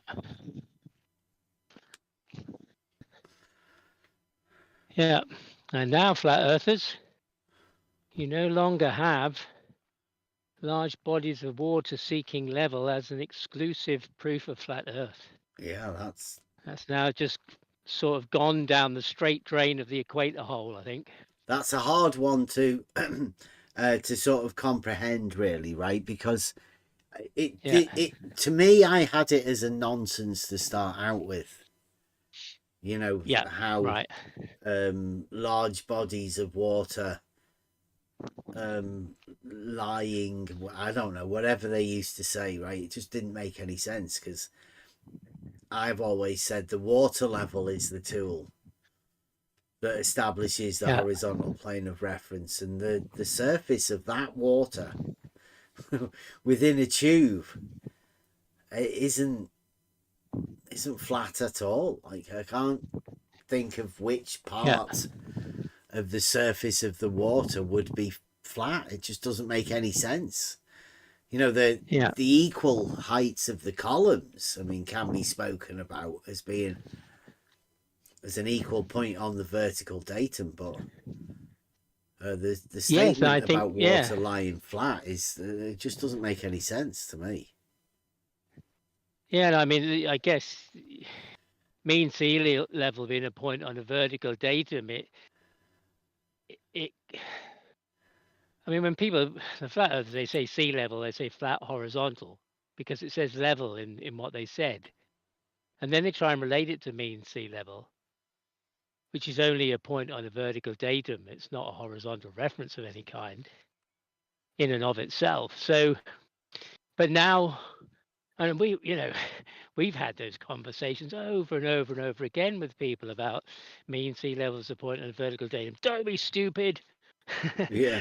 Gone on. I mean, I don't know how many hours we spent in EA one day, but now I'm hearing some of the flat earth expositions, orators of exposition, who are saying exactly that now. That mean sea level is a point on the vertical datum, and they've always said it. It's always been that. And yet when somebody comes in the room who seems to kind of say it's not that, they have to silence them, keep them quiet, because it seems that the rank and file haven't got the memo yet. They haven't been told that the rhetoric has changed. Now you can't say certain things. And I guess celestial navigation will be the next thing that can't be said in such a loose thing. And I believe that's the reason Nathan was banned from 24/7, because, as I heard somebody talking about, Nathan has no observable data for what he claims. His celestial argument is full of holes, quote unquote. Yeah, and we've been and trying to point out those flaws, right, for years. Yes, for a long time. They've used whatever they calling us names or straw man, like whatever excuses. That's what they've used, and and now they're yes, and so What I see is that they can't have Nathan coming in there saying this stuff that they can't support. And they don't seem to have the balls to say to Nathan, you're wrong. And I've had conversations in the last week to 2 weeks saying that, well, where did you hear that then? Who said that there's 1 degree equals 69 miles? That's what Nathan Oakley said Yeah. it, for one, in this room, in 24/7. Oh, I never, what, have you got a timestamp? When's that? Yeah, Well, measured you flat. were I think here. they were denying that Yeah. they'd said measured flat was a claim. Yeah. And yet they heard it. And I said, I didn't hear you saying anything to him then. What would you do if he came in now and he said that? We'd say, well, what do you mean? Where'd you get that data from? I said, he was here Friday after Friday after Friday, swearing at people, claiming this. Nobody said a dicky bird. So don't lie and say we never said it, nobody ever said it. There's hours of stuff if what people can be bothered to go, look, I'm not going to provide, timestamps. If people are honest and they've been around this arena and they listen to these arguments, they know full well this has been said. They can't say, well, we never heard it. Bev and Elder Bear are making it up. It's not possible. This has been the foundation of flat Earth, at least, well, since I've heard about it. And certainly since Nathan launched his hashtag the Earth is measured flat back in beginning of 2024. It's been his staple. If anybody comes in, as soon as they say elevation angle, bosh, flat Earth. Yeah, did you Don't see even Will talk to them about Duffy's new how. video? Did you see that? The meridian thing. Yeah, because there was a load of Yeah. claims of Nathan Oakley Oh, saying yes. that in Yeah. there. It's almost as Yes. if he was targeted for that video for the measured flat claim. Well, it is his, right? I mean, he led that. He's put the target on himself. He got, Yeah. his fault. He said it, and yeah. And that's like you say, Nathan Oakley has been ejected from the 24/7 flat Earth room because they cannot substantiate Nathan Oakley's claim of measured flat. So they don't want to have to be associated with it. I can verify that because you just go in there and ask them. Say, you guys say that it's measured flat, don't you? And they'll say, I never said that. Give me a timestamp of when I said that. So, these flat earthers now can't substantiate the claims made by other flat earthers. And if you ever try and discuss this with them, they will drop to that and say, I never made that claim. And that's why flat earth is going to end. Because they can't substantiate the claims made by flat earthers. It's a big problem. Yeah, for all those 24/7 flat earthers who might be listening, you may well have to go and cover your ass. You said it. We know you said it. We're not the only ones. I'm sure there's people in the chat who say, I've heard that. Yeah. There's people around who still say it. And don't forget Nathan Oakley haven't realized has to go on a book tour. Yes. Right, to promote his book. It's his claim. He's the one that's claimed it. And all of the other flat earthers around Nathan Oakley, they don't have the ability to let Nathan Oakley know how to support his claim. Nobody can support it. None of the flat earthers can support Nathan Oakley's claim. So that means that Nathan Oakley can't support his own claim. And the only way he can deal with it is by calling people names, shouting at them, and making sure nobody ever questions him on how he measures the Earth flat, how he substantiates his own claim. Yes. Yeah, that's true. But, I was talking to, I was listening the other day, and then, nobody said it. You never heard that said in this room. They said in 24/7. I think it was on Sunday. And then there's Jardo. Jardo is quite a heavy financier of Nathan Oakley, big super chats, and buys 10 memberships at a time, 2 or 3 times sometimes in a stream. That's like £150, £150 for 10 memberships, So he might do that 2 or 3 times. That's £300 or £400 in a stream. So that's big financial support, and he was talking about it. Some people had come in to talk to some of the flat earthers about reciprocal zenith angles, and Jado came along to berate them basically for allowing this guy to get, for Bacon it was, to get away with it.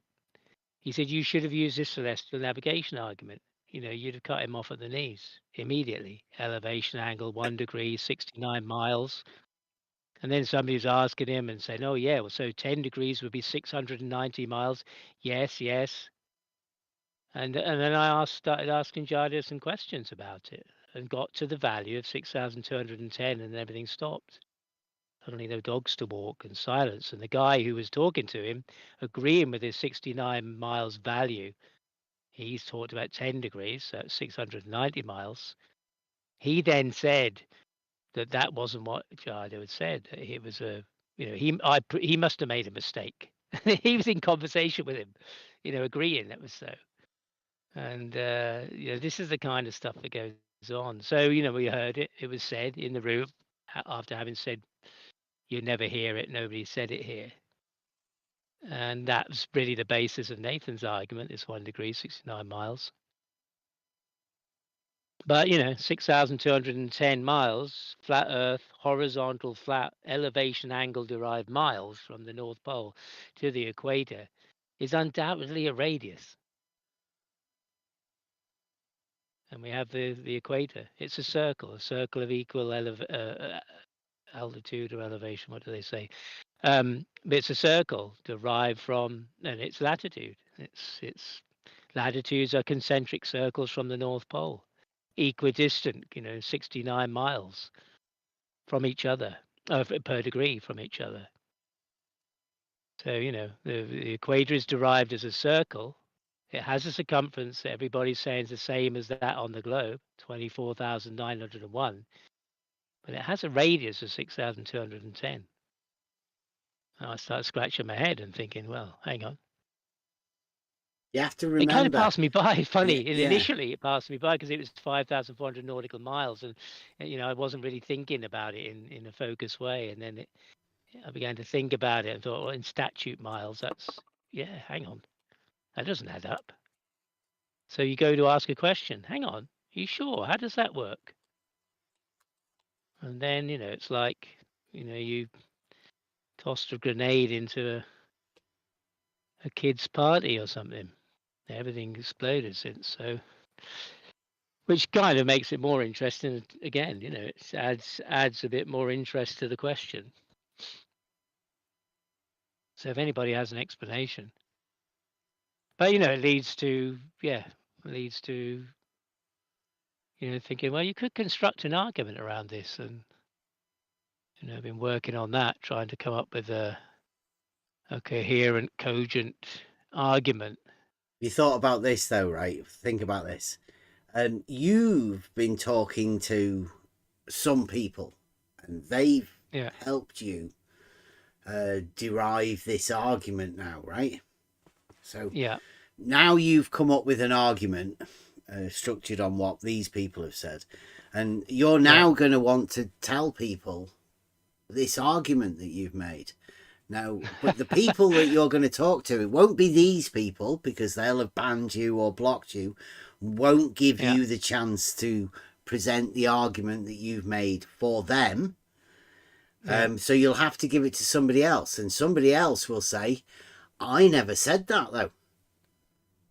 And they won't be able to accept the argument because the premise that you're building it upon, it wasn't said to them by that group of people. So although it's still an argument, getting anybody to engage with the argument will be difficult from the flat earth side. And that just goes to show.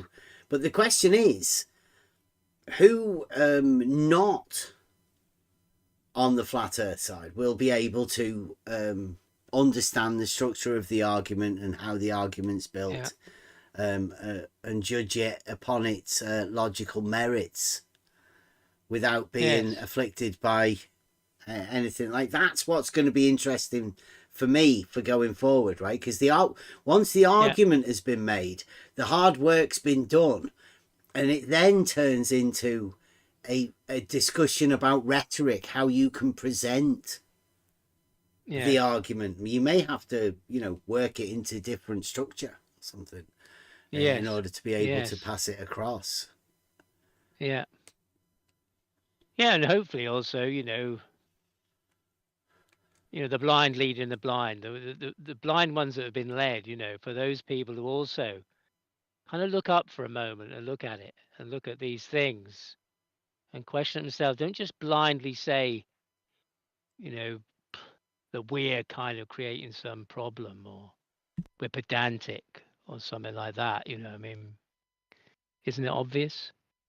It's clear. It's geometric. It's a function. It has to add up. And if it doesn't add up, don't blame me or Bev or anybody else who might, agree with it, because we didn't say it. It's the people that you are trying to support and saying, yeah, they're the top guys. They said it, and you may well have said it too without thinking about it. And a lot of these things just pass you by. There are a lot of things that like I said initially when it was I heard 10th Man and Brian Oakley's crew, talking about 5,400 nautical miles.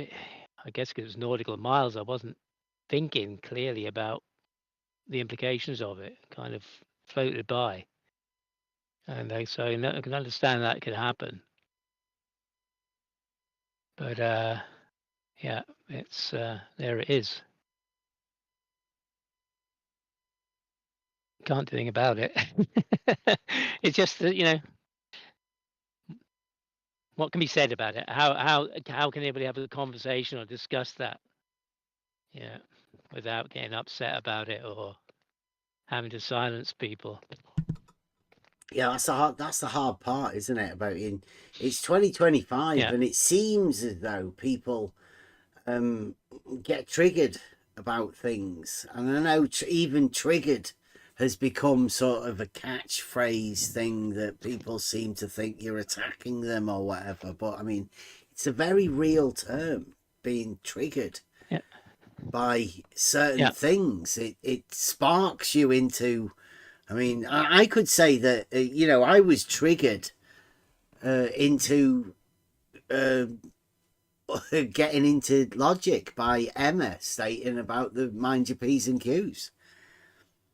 Yeah, I've been triggered into, trying to construct an argument, which, a year ago wasn't even in my ballpark. Yeah. Not even in my mind, the thought of it, the concept of a logical syllogism at all. Or Not the even the need words. for it.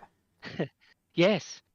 And that's a progression for me. I think, oh, that's a progress, even if just for me, oh, I know what that means. That's progress. So and because we're in this false dichotomy that when you talk about these things, which is a pointed question towards the flat earthers, they automatically say you must be a glober for asking the question. And all it is really is to try and verify whether this thing you're saying is true. And because it has to be true or I'm a retard. I have to try and fit it into reality. And that was the question for me. You said to me, question the globe. What do you believe and what do you know? And then I was offered the flat earth as an alternative to this other thing.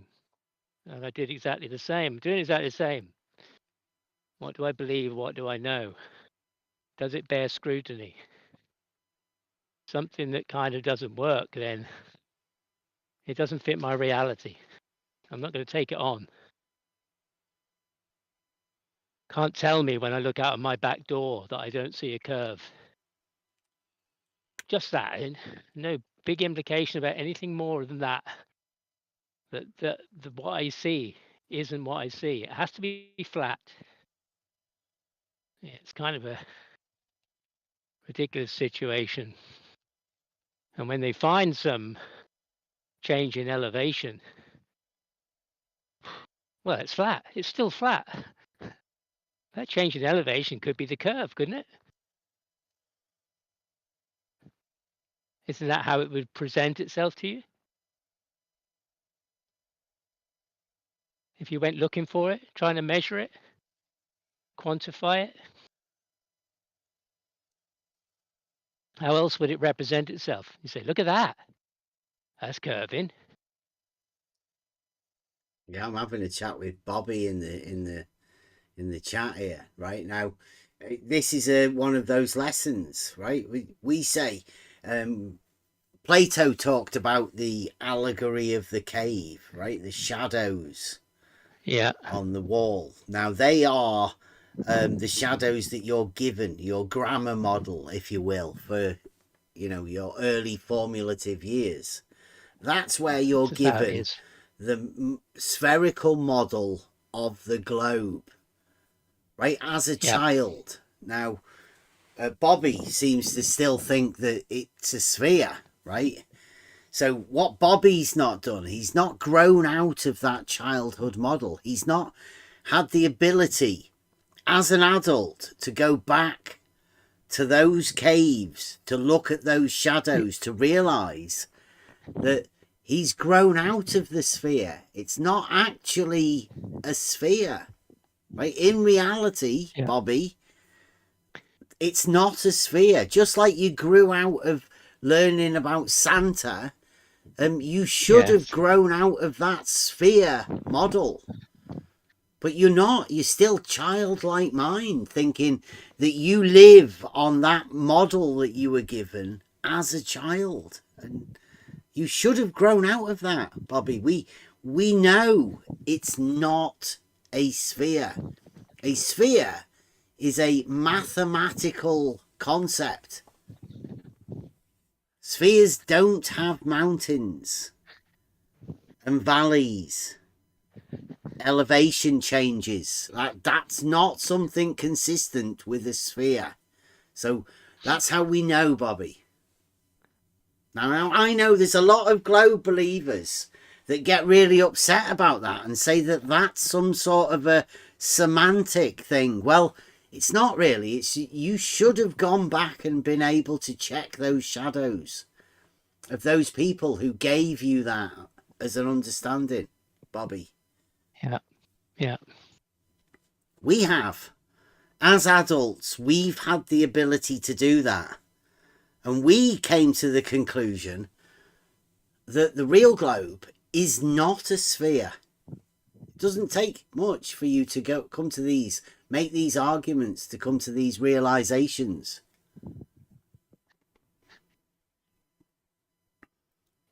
Yeah. Well, I understood what you said. I know a lot of people when you say that, what the fuck are you going on about, Bev? You're a glober. It's okay. You get it or you don't get it, I guess. But yeah, it's a powerful thing, this conditioning of a mind that hasn't grown yet into the intellectual body of a child. The intellectual mind doesn't come into play. In that first 7 years, it's about like gross motor functions, learning how to walk, climb, balance, fine motor skills, holding a pen, drawing, painting, that kind of thing. It's those kind of functions, but at the same time, you're surrounded by images of the world around you that are put there. And if you don't have an ability at that point to intellectually consider them, reason them, then they're just something that's been planted there. There's lots of things like that, lots of things. It can be anything from the way your mum spoke to you, the way your dad looked at you, color on the wall that you connected to an emotional situation. I see this car, I see this regularly, I see this red color on a car. It's a particular red color. And it does something to me every time I see it. It does something to me emotionally. I keep trying to figure out what it's linked to, what memory, what conscious moment made me feel that. I haven't found it yet. Keep looking. But yeah, I think it's one of those things. Maybe other people get it too. A sound, a smell, something that wasn't arranged in an intellectual fashion. It's just there, connected to some other part of you. Yeah, powerful time. So, and even as the intellectual body, the mind is developing, when those images and those models and things are presented, if you still got to develop that. You've got to develop a reasoning power to know how to logic. That isn't a given. That's not just something that appears. If you haven't had a certain type of education in grammar or maths, geometry, certain kind of understanding, you may not formulate the logical process You need to be of triggered moving from into one. making the argument, right? Because not everybody has Yes, a but reason to make an argument. And no, it takes it. Sometimes it does. It takes quite a lot for you to be able to find. You have to need a reason to prove yeah, something to yourself, because you're not proving it to anybody yes, else, really. yeah, You've yeah, got to challenge yourself for this sort of thing. And I yeah, mean, it does take a lot sometimes for to spur you on to be able to do these sort of things, to formulate an yeah, it does. argument, the necessity Yeah, for doing it. Some people just love doing it because that's what they're like. They're just problem solvers, yeah, right? So they'll find a way of doing it just because they like doing it. Other people, yeah, maybe not so easily placed within it. But yeah. I finding often find logic gives you a want and a need to be able to apply it. yeah, I think it's something that you want to get in yeah. tune with, isn't it? Like when you learn Yeah, logic, it seems intimidating, but then I mean it's natural, really. But I don't want to speak for everyone about it. I can only speak for myself. So to me, that's what happens. yeah. The logic I think for those who inspires discover it, itself. yeah, and can make that journey of language, understanding language and rhetoric, or whatever the argument's based on, because it's that process as well. I was reading something this morning, and I was thinking, wow, that's kind of put into words what a certain process that I do in my mind that I hadn't put words to in that form. Oh, I've already been doing that for years. Mm. Just I saw it sort of formulated in in something I was reading, explaining a process of some sort that I was reading about. And often we're doing these things without knowing how you would describe it in those reason terms, in the logical terms, in a form of a logical syllogism. You wouldn't even have that word. Maybe I never had that word a year ago in my mind, but I understand I've been doing it for a long time in other things, in conversations with people, in trying to work out problems to find a solution to a problem, whatever that might have been. And the logical process of there's a rattle I can hear in the car. Where's that rattle coming from? Let me try and focus on which area it's coming from, which side of the car. Is it underneath? Does it stop when I put my foot on the clutch? Does it stop if I turn the engine off and just coast? Okay, so it's not then. It only rattles when the engine's actually running. So it's not a chassis thing. So, okay, it must be something in the engine.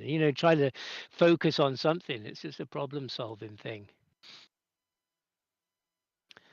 But when you kind of, you could actually write that into an argument. Yeah, if this thing rattles, then, you know, and you could work it out, a solution to a problem.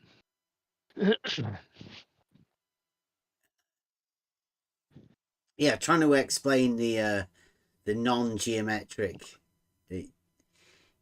There are certain things, and you know, going through most of this process, we've ended up recently looking at rhetoric, and within Yeah. rhetoric, one of the things that was noted was that Aristotle said that some people can't be swayed by logic. Now that sounds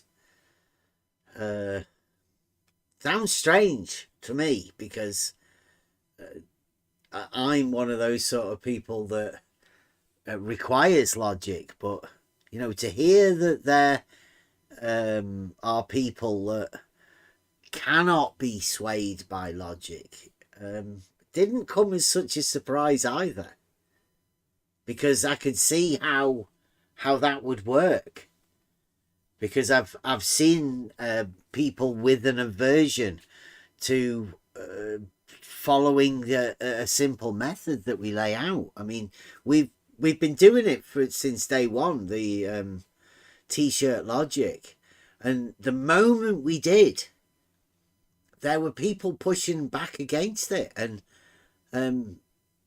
they were mainly the flat earthers. I mean, you've heard the AI and his disdain for us trying to apply advanced simplicity, t-shirt logic, any of those sort of things. He really doesn't like it. So I can understand when Aristotle says that there are some people that cannot be swayed by logic. There's some people who Yeah. actively push against it. Well, that's what I was reading this morning about rhetoric. So Yeah. it kind of triggered me to thinking about some, process that I've been doing without, describing the process in a sense. It was interesting. Yeah. I mean, he pulled out some old video of years gone by to demonstrate his disdain for this argument, and to try and discredit, logical thinking people. Yeah. And Yeah. that's not to say, this is the center of all logic. It's rubbish. To say that people are thinking logically about something, however much they'll try and have a go at us about it and say that's not possible, or you think you're this or that or the other. And that's not that at all. Anybody has this ability. Yeah, you don't It's just like join a conversation about logical thinking by trying to shut it down, to stop people from conversing about it and muting them. Like you actually I mean, engage with the conversation and try and progress it. In my we understanding. had that today, though. Yeah. Yeah. In that conversation we had today, that I said, well, you obviously haven't got the memo. That the rhetoric is changing, the narrative is changing now. This is a flat earther talking to us, and maybe you haven't realised that there are things you can say and things you can't say, and now they've got this two-pole flat Earth with a straight line in the middle. Whether anybody gets that or not, but now they have this as been put forward as a possibility, which I'd never heard until the last few months. And trying to we were talking about the sun going in. It's observed in the north, going in one direction, rotating. It goes round in one direction. When you go to another place in the south, it's witnessed going in the other direction. And people can't seem to say that those rotations are opposite. They can only say east to west. It seems to have this issue. And yet at the same time, they're talking about this two-pole flat Earth model with exactly that. 2 points of rotation rotate in opposite directions. And yet they can't seem to put themselves under the sun in some observation that's being presented and see the same thing. And yet there seems to be a barrier to the truth. If you can't face that and try and work that out, then how are you going to get further down the road to some truth? for people who say they're truthers. And yet they seem to be gatekeeping and putting a barrier to the path of trying to find out, right, we've worked out, it can't be that. That just couldn't, it's not possible. Right, so we discount that. Let's move on. What's the next thing that, to look at? I mean, there's a great possibility we'll never know. I mean, there's so many things we just couldn't possibly know, but it doesn't stop asking the questions about it. Especially if it's presented by, some arrogant people who demand that, you listen to them and shut up and be subservient. And That's fit into what's some annoyed me hierarchical just system. recently. I don't get annoyed about many things, and I'm not really that annoyed about it. But I mean, Flatsoid calling people demon possessed, to me, is some of the most ridiculous things I've ever heard. To be honest, on like a grown man to be informing people of something that they may not know anything about, right? It's like us going up to a flat earther and telling them about the circumference of their model of the equator on their model. Like they don't know anything about it, but can you really berate people and start calling them demon possessed for not knowing the thing that they're ignorant of?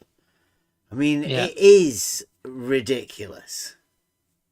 And I'm pretty sure that, if there was a god, it wouldn't be telling him to start going around calling people demon possessed, because that's not how you draw people into a religion, in my understanding. Right, going around pointing at them, pointing fingers at them, calling them names isn't the way to get them, right? I mean, like Laurie at the beginning of this thing, right? He's calling me a flat earther, right? Well, I'm not a flat earther. It's not going to make me a flat earther. And just because he calls me a flat earther, that isn't going to make me believe in his dogmatic globe either. It doesn't sway anybody in any sort of position at all, other than them thinking that Flaptoid might possibly be a little bit deranged.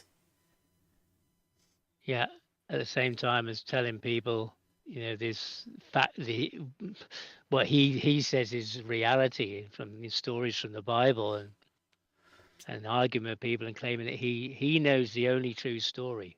Flatsoid knows the true story. Nobody else would know it. Just him. His story is the truth. He hasn't got any proof or evidence of it. It's just some things he's reading, and he's pushing that. But equally, McToon said, though it pains me to agree with you on these numbers, by proxy, he was a flat earther at that time, because he's accused you of being a flat earther for saying it. It's like I say, we do have arguments for McToon, and yes, it does pain McToon when you are correct. So the more correct you can be, the more McToon will hurt himself. Not to say that, you should go round being correct more often just so McToon will feel pain, because I don't want to cause McToon pain by being correct, but at the same time, it's not going to stop me from being correct, right? Just because it does pain McToon.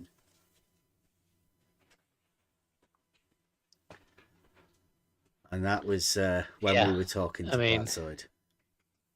Yeah. I mean, it's just so arrogant in their kind of, absurdity. That's a lot of people are so arrogant with their absurdity. And a system that demands subservience and, a hierarchy if you were to join them. You got to work your way up and say the right things and put in time and be a time-served member. You're saying the And right Bev, things and arguing against them. it pains me how you how correct that get up saying the that Bev is ranks to correct. gold plus or whatever the ranking number is. Perhaps it's higher than that. I mean, but you can see it. You see people defer to another person, and when they're talking, you realize there's some It hurts me ranking. that Bev They is don't like to right. hear it, but it's obvious. Somebody can tell somebody to be quiet or put them on mute, and they have some power. If somebody comes in and makes them stop talking, obviously they have power.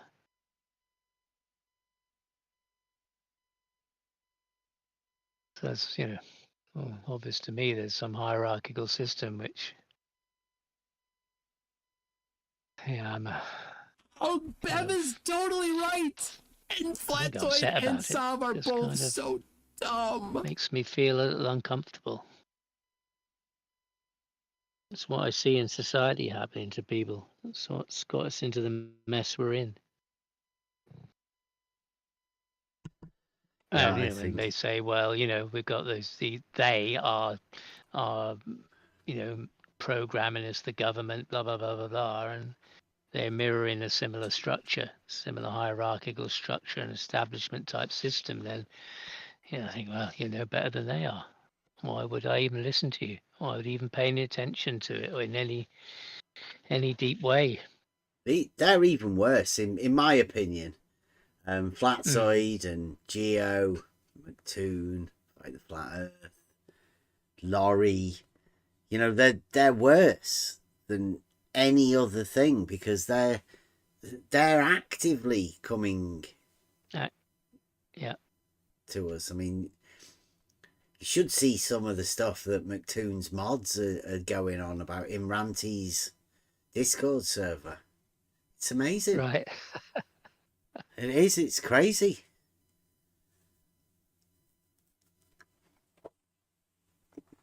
But that's the way of the internet 2025. McToon's making websites, labeling people ridiculous slurs. We had this morning, right? Anybody listening, right? Flat Earthers, and get on this one. Geo had somebody supporting his claim that plumb lines are parallel. It's a fantastic claim that I'd never make. Blue Marble did make an argument about it. But Geo made the claim, and then somebody came to prove it, to support a method that he could use to prove that thing in mathematics that couldn't be proved. He's done it in reality. These flat earthers, these new flat earthers, and surprisingly enough, like I said to Geo this morning, Geo hasn't made it to the Flurf Wiki, owned by McToon, where McToon compiles all of the information he's gained about all of the flat earthers that he's imagined. He's put on this big file, but he's never thought of adding Geo. The guy that was at the original Beyond the Curve. Was it Beyond the Curve? Well, yeah. Well, not only that, he had McToon in there doing a staged event a couple of weeks ago, and they were trying to get you to come and talk or get you up because of the conversation we had with Flatsoid. It was that point that McToon said, "Oh, it pains me to agree with you, Bev. You were spot on," kind of thing, and then tries to get you to, what your sense of reality is. He said, because I can say, the Earth is a globe, blah blah blah blah, and even Geo, he could tell you that the plumb bobs, that the verticals are parallel, and he said, yes, I can. Well, there's a blatant flat earther for you. They were kind of, glad handing each other, but that didn't, it was obvious there's a flat earther, but he still hasn't got an entry in Flurf Wiki. Yeah, I mean, like, not that process. Thinking those sort of things are flat earth thinking. I mean, most people think those sort of things, but McToon wants to start using geo to label people for having those Yeah. thoughts. Yeah. And that's wrong. That's wrong. But I mean, Yeah. you know, Geo was complicit in that. He was allowing McToon to play those games. So those two people, Geo and McToon, they're no different in my eyes. Yeah. No, they're the Brenda Coffee Club. But yeah, the way that McToon hasn't got Geo down as a flat earther is highly suspicious, considering McToon compiles all of the evidence about all of the flat earthers and Yeah. not Geo. Yeah, there's a lot of people who are not on that list come across. Which is strange. But maybe, you know, maybe they're just the insignificant ones. You know, they might think they're famous and they're the main man, but if they're not on the list, I don't know if how many of 24/7. How many mods are there? They had a little vote, didn't they, for Oakley? It was sort of 11 to 13, was it? Yeah, I think it was the 13. So that's 24, and maybe it was only 24 that were available on the day. But that's 24. No, that was How many 11 of 13. Oh, that 11 of voted 13. to get rid of it. Yes, that's right. Yeah. Yeah, so if there's 13, how many of those 13 are on Flurf Wiki? But it's not many, if any. Yeah. And you have the loud voice mods on 24/7. I bet they haven't got a little entry.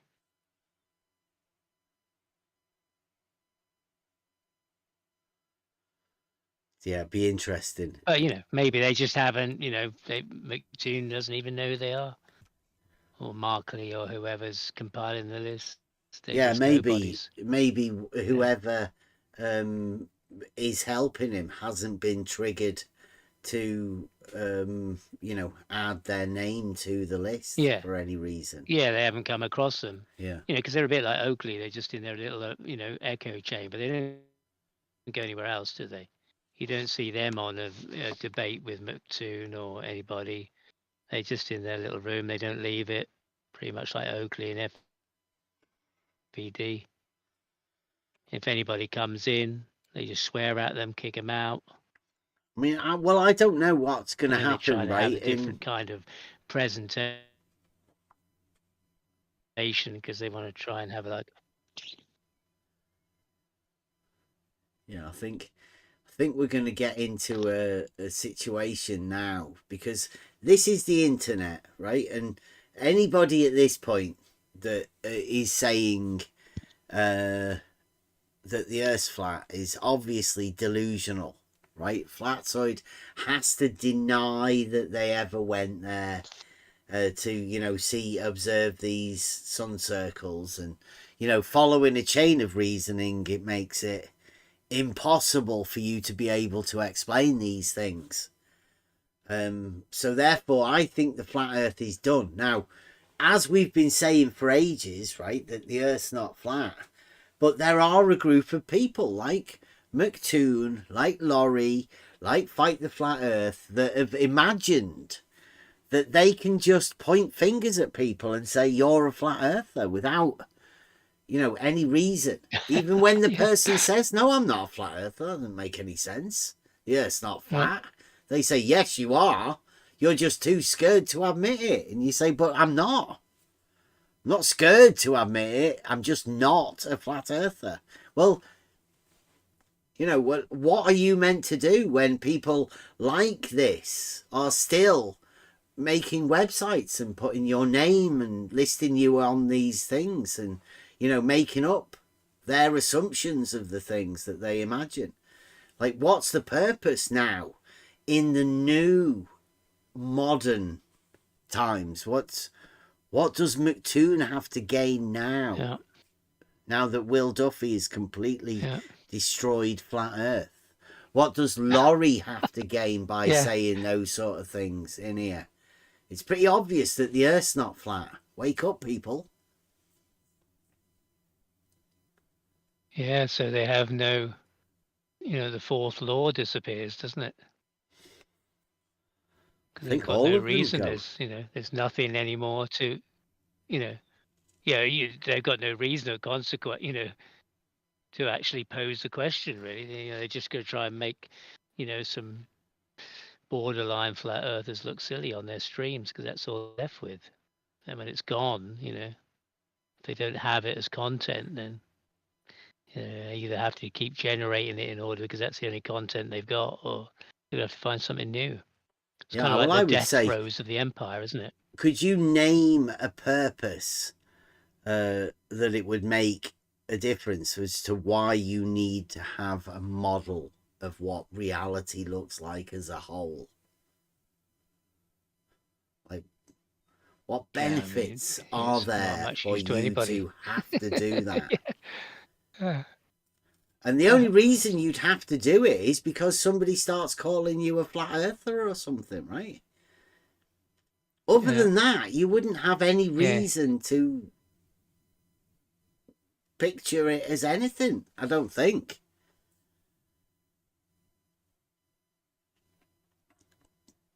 But to a certain group of people, it means a lot to them. And they're upset when it doesn't mean a lot to you. But again, it Yeah, no, goes to totally. where Yeah, you yeah. put Yeah. your efforts, your concentration. And for what purpose do you do that? Yeah, I know people get upset if I don't take it too seriously. It's quite amusing. You can't Yeah. take it seriously, though, right? It's written No, into the rules. but People it's get like that upset. negative 17 Torah or whatever. I only heard that from a flat earther. I haven't heard. I never knew it in my life. Still doesn't mean anything to me either. No, It's just a no, but it's saying one of that those somebody things. says. That We don't say that. Who said that? You fucking lot always said it. Whether it exists or not, this is part of the reason you have this other thing. Because if you didn't have it, then this thing isn't going to work. But, you said it. It's a data point. Nobody ever told me in my life. Wasn't ever presented to me, ever. I've never heard of that. Yeah, I only Until, heard about a the flat earthers were radius. telling me. I only heard about a radius from like 10th Man. It was 10th Man that taught me Right. about a radius value. Yeah, I mean, the data for the flat Earth, listen to one of Flat Earth Dave's, streams, and you'll get all the numbers. How fast the Earth is doing this and spinning and flying through the universe and galaxies and the speeds and sizes and dimensions and interferometry and da da da da da da da. Da. Yeah, and that all came. The programming, if you like, came from the flat Earth. That's how I observed that. I haven't heard it from anyone else. So, that's a whole nother load of filtering you got to do. Say, hang on, how much of this is real, useful? Why did you tell me that? Is this just because, I think it's just because they don't have a claim or an argument of their own. And when you kind of got anomalies and things you can poke at, that's reasonable. I can do that, you can do it with anything, do it with the flat earth. Just to make this circumference and radius problem. If the globe have got one, yeah, it's fair enough. Can't keep going straight out and saying, the earth is measured flat, but they've got nothing to back it up in real terms, And then telling me when I look out of my back door that what I can see is not a curve. I'm not, I need glasses or something. Or somebody tells me that, flat is and level is no part higher or lower than the other. What was that guy saying the other day? When you go to the sea, you don't see any elevation change. Well, I go see the sea nearly every day. I see elevation change there constantly. Yeah, it's just it's always up and down, up and down. It's constant. What do you mean? If that's your definition, and then you tell me it's this thing that you said it can't be, and I'd say it's not doing that, and you say I'm wrong, mute him. He's being, a retard. We don't want his type around here. uh, yeah, you're never going to find curve or lack of it, or the positive, representation of it. Because you accept that as your reference.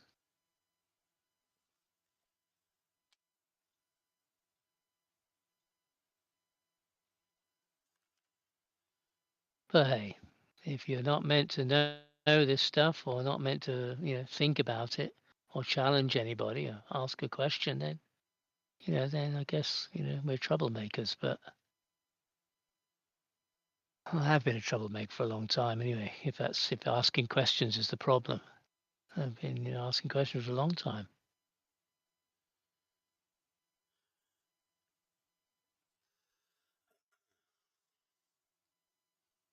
And it is possible to, observe things and to scrutinize them and look at them without taking them on. Just looking at them. I don't know. Look at that over there. It's 4 foot over there. That guy over there says it's 3 foot. Interesting. Because I measured 6.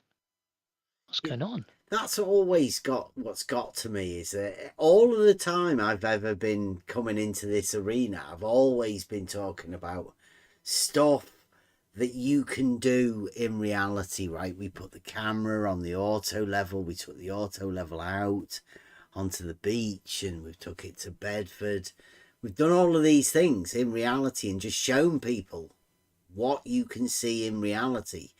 And people have made assumptions upon the images that they saw. Yeah. And made conclusions. I mean, they were up to, that's fair enough for them, right? They can do that sort of thing, but don't try and tell me what assumptions I should be making from the observations that we've done. Like, we were actually there. Yeah. I've tried not to push my thoughts and opinions upon things, but that's why we just showed people what you can actually see for yourself. But remembering that there is camera lenses involved in the images that are being portrayed through the screens, as best as we can represent them. You still have to take all of those laws into play.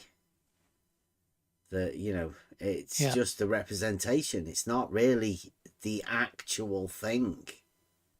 It's just an image. Yeah. Presented on a TV screen.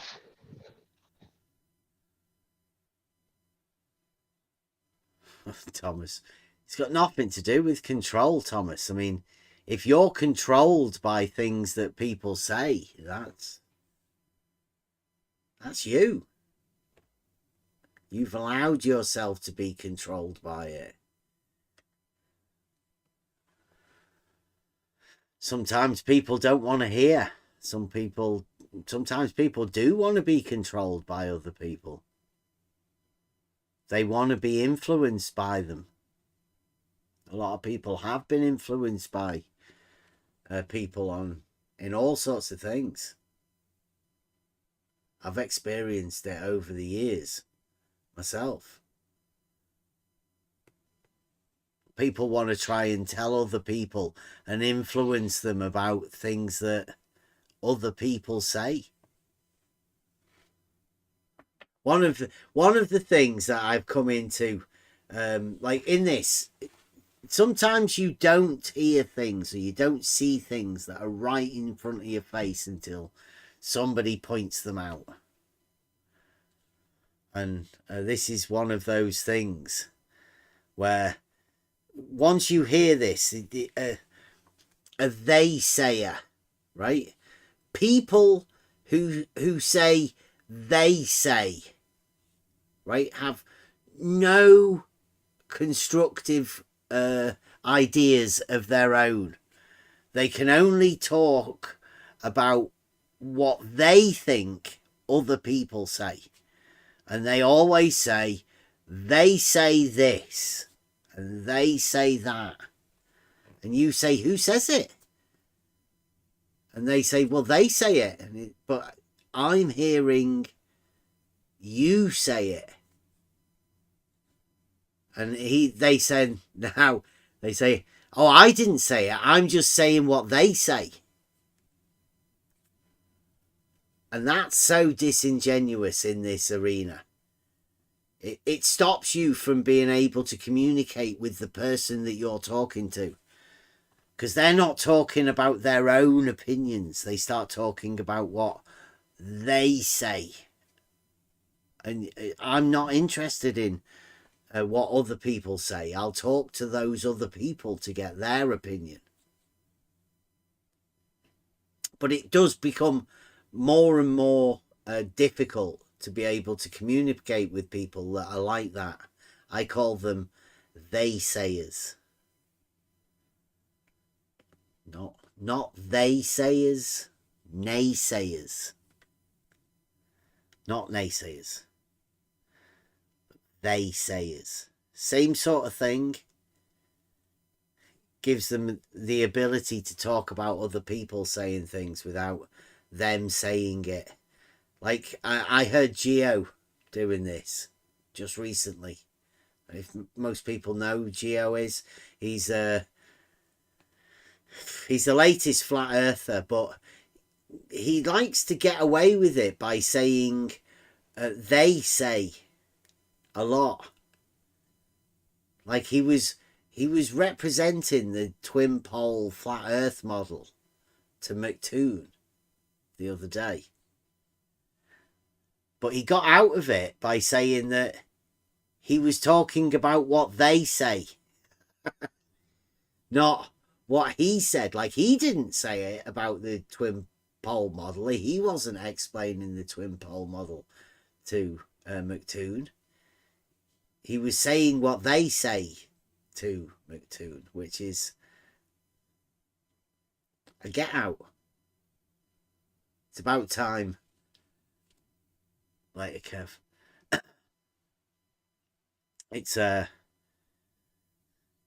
something that you, in the future, we're going to have to be able to learn to communicate with each other directly, not through a medium of what other people say.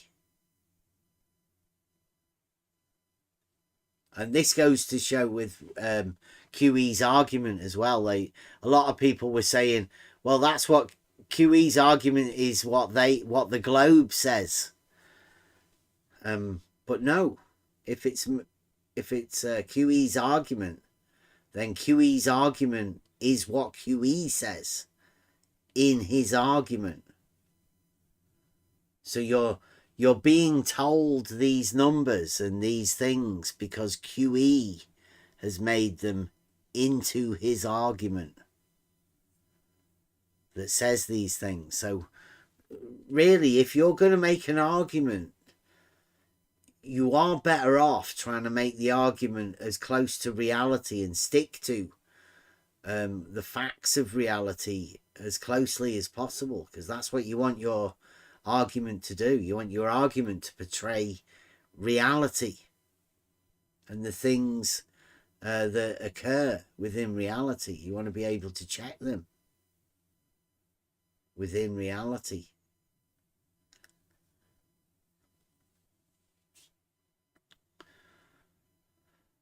I need to make a brew, so want to hear another tune? Yeah, another tune. Buster. Who will? We are doing a series of Buster versus AI. So we've been playing around with some tunes. I like this one.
Oh, come on, Bev. Not in that arena with all those detectives around. Come on, they've asked every question possible. I'm sure. I'm sure they've skimmed through all the evidence. They've taken everything into account. There's no way they missed anything. You know, there's no way.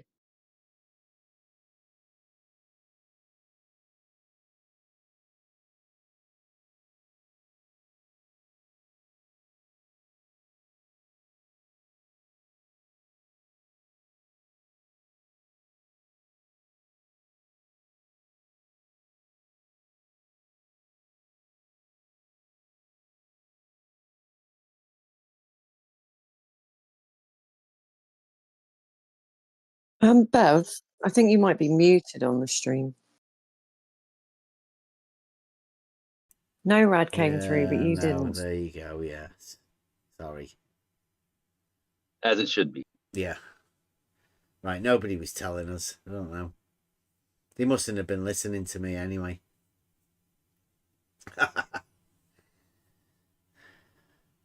You should come into Discord. You can hear me then anyway, even when I am muted. Right, so here we go. Somebody makes a claim of 69 miles for 1 degree. Right, you check to verify that's true or not. Right, and then once you've done that, there should be some mathematical implications that you can derive, right, from that. That's the step that I don't think the flat earthers have been able to do. I mean, I don't know whether they got past the verified the 69 miles to 1 degree change, whether that could be verified. But after that, there's mathematical operations involving the verified number.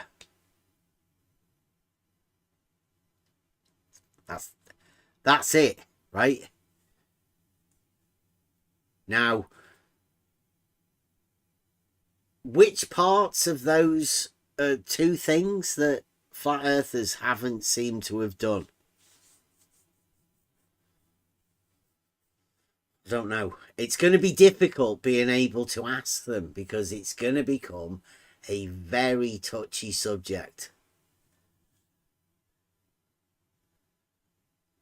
You never know. But, I mean, that's all it takes, really. Verify 69 miles and 1 degree change. Then do some maths.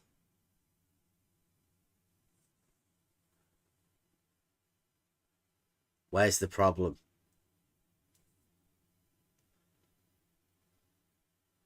What? Flat earthers have the problem. A pretty big problem. And that's the truth. That's the truth.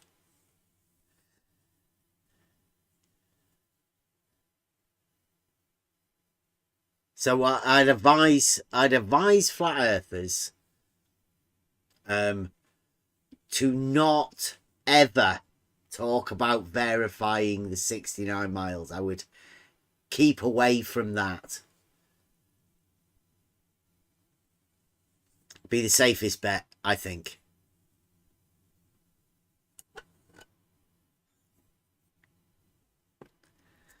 Because I know what's coming.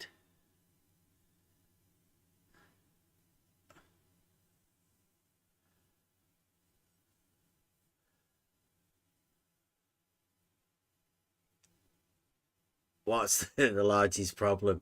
The maths or the verification? Being able to verify it is pretty simple, I think. But it would be safer, I think, for the flat earthers to never attempt to verify it.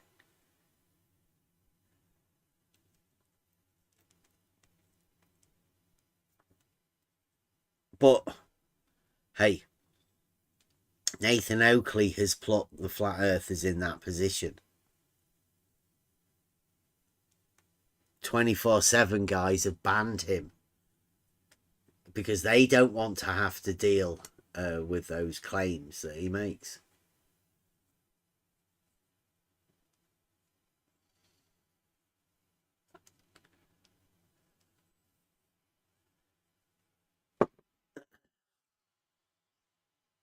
I don't know. Well, that's not the use of Nathan Oakley, right? The use for Nathan Oakley is to, in fact, I guess, dumb people down even more. That's the necessity that Nathan Oakley now brings.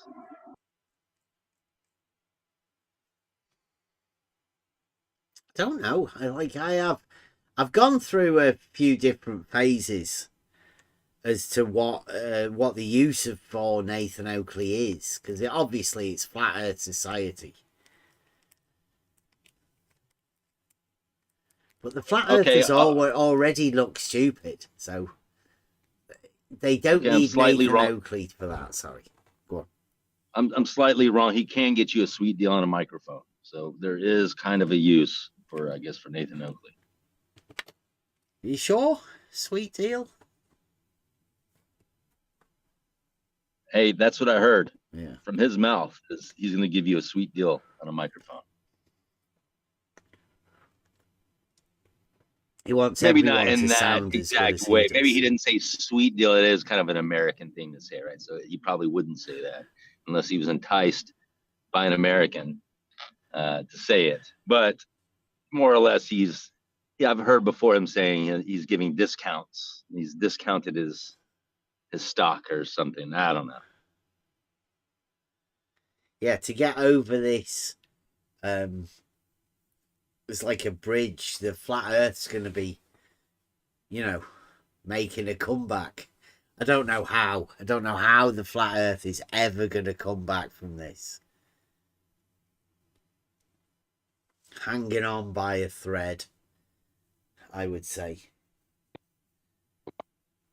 You do have a group of people that are using a tool that doesn't exist as the next best proof of flat Earth.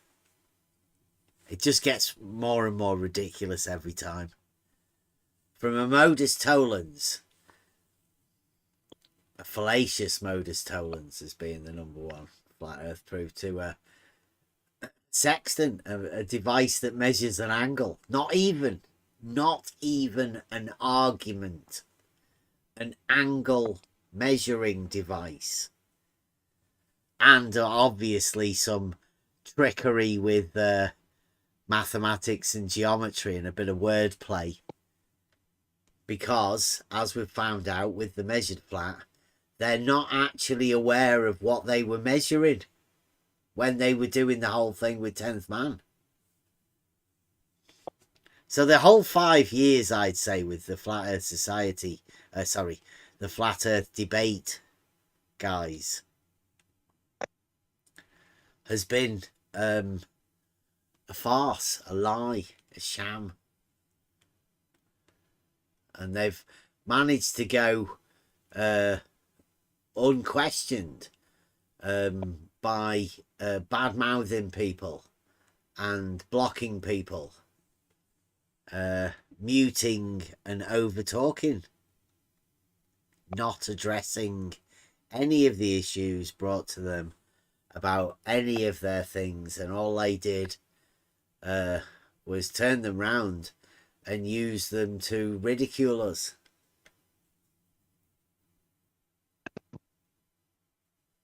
And if all else fails, they can just say it was art, I guess. Yeah. You just say he was tired, He does those sort of things when he's tired. He's a little bit cranky, prone to calling people a wanker when he's a little bit tired, a bit overworked. What is it called? What is it called when he's completely sleep deprived?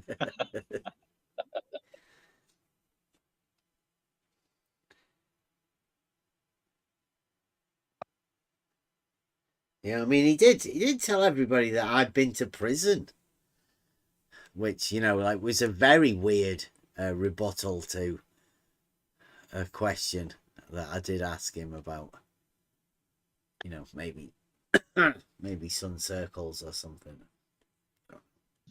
Well, he is good at lying and saying stupid shit. So I guess that's just business as usual. So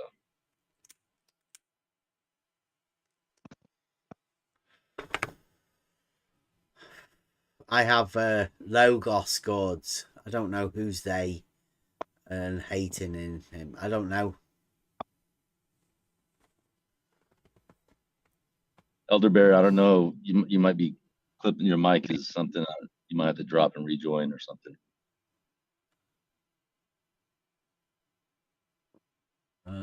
Flashing green.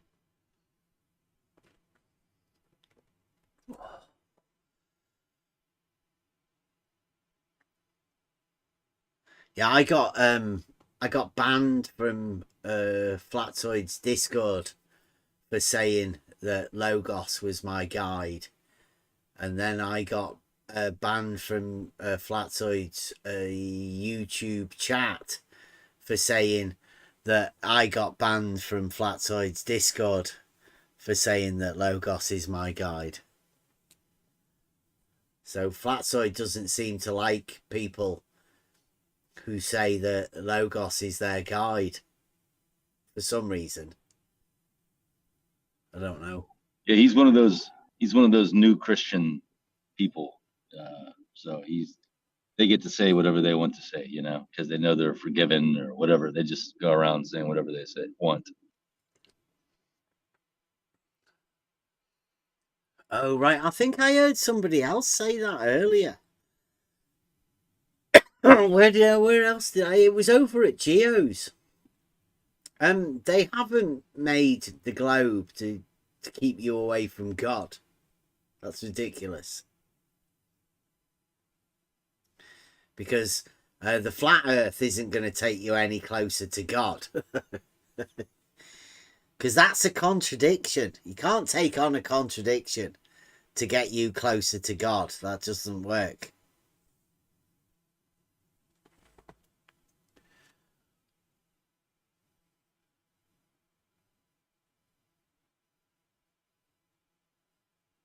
It's not that, go God. So you can't saying that the earth's flat when you obviously know it's not flat is a contradiction, and a contradiction is you going against the laws of logic. There's a blatant one of the laws is the law of non-contradiction. And if you're willing to call something that's not flat, that's a direct contradiction. That goes against the laws of logic.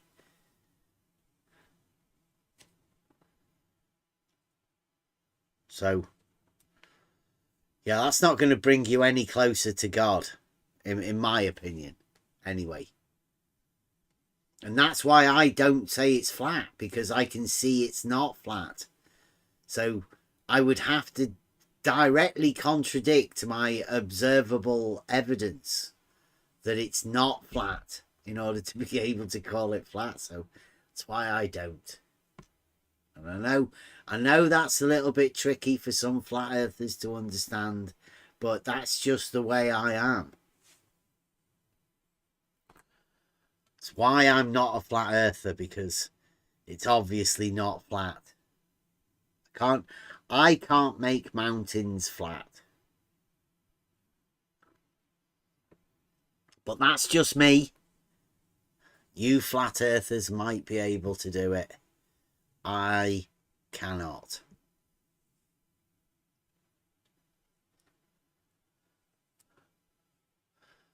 And, you know, we do make simple arguments. Oh, come on, Bev. Just be an earther. Come on.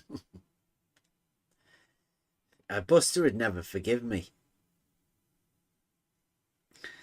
With Wittgenstein, that shit, you know, we're not going to go past that. That's one of the one of the lines in the sand that have been drawn. That's why I told them they need to start calling themselves Earthlings. I think that's the only resolution to it. Ling. Yeah, Lings. Yep. Yeah. Is that racist? Maybe.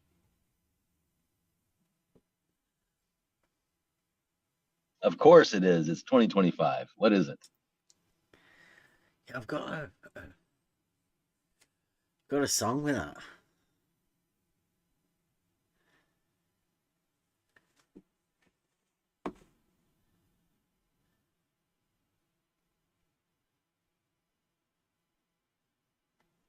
This one. On a bit of a tune. Like this one. This is another one of my tunes. Only inspired by what NORAD's just said. Problem with words. The problem with words is people who look for what they want to see. It's not what you said, but how you said it. And the implication that your intent is malicious. Because the reality is we're all kind of racist. And we'll fight to the death to protect the basics. There's a threat to your reality, and you're losing control. It's too late, it's all in your mind. Now you're paranoid, you're paranoid. Because the reality is we're all kind of racist, and we'll fight to the death to protect the basics. There's a threat to your reality, and you're losing control. It's too late, it's all in your mind. Now you're paranoid. The problem with words is people who look for what they want to see. It's not what you said, but how you said it. And the implication that your intent is malicious. Look what you made me do. The threats are from you. It's all in your head. You're paranoid. It's all in your mind. The problem with words is people who look for what they want to see. It's not what you said, but how you said it. And the implication that your intent is malicious. Look what you made me do. The threats are from you. It's all in your head. You're paranoid. It's all in your mind.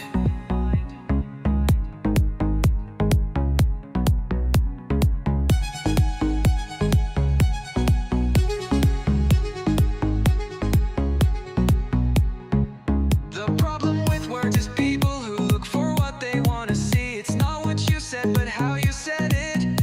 And the implication that your intent is malicious. Is malicious. Look what you made me do. The threats are from you. It's all in your head. You're paranoid. It's all in your mind.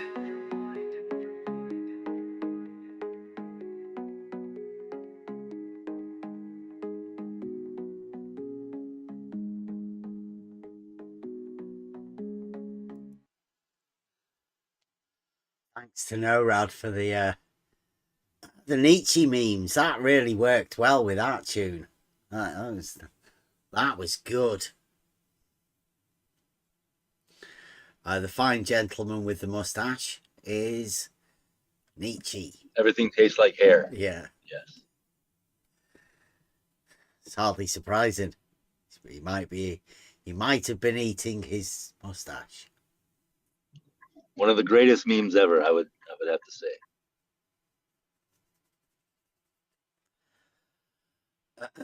Yeah, so if you're into arguments, logic, philosophy, and having a laugh, then I would suggest coming into the On the Level Discord. It may seem intimidating with Emma in here as well. At any time being able to, say things to you. I've just seen what Geo messaged you as well, Bev. You were right? Yes, you were. I was always. Yeah. but again, it was made out to be all my fault, as if I didn't actually ask a question. I didn't call anybody anything. I asked whether I was allowed to call someone something and got banned. Yeah. Yeah, so we should go over there. Should we go over there? Is it busy? Oh, I'm not going over there now. Oh, No, it's what? empty. Oh, No, well, maybe now's the maybe best time. tomorrow. Oh, come on. Maybe tomorrow. I'm not. It's nearly 11 o'clock at night. I'm in no Come fit on, state it's to only deal with Schlitzie it. and Geo, Jeremy. I know, but yeah, no. Maybe We tomorrow. could go over there while we're live It's a now. special day. Yeah. Still, we've got a little time left of the special day, the 99% day. You just go over there and say hello. No, because I feel like I need to talk, and You might just talk. and then I'll end up getting banned again, and it just never-ending cycle. Wow. Poof. Gods. And I don't know what the Magna Carta is.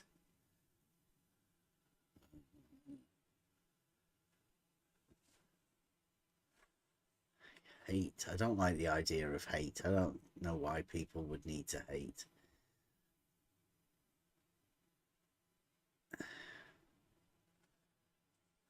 Some animals need to be more equal.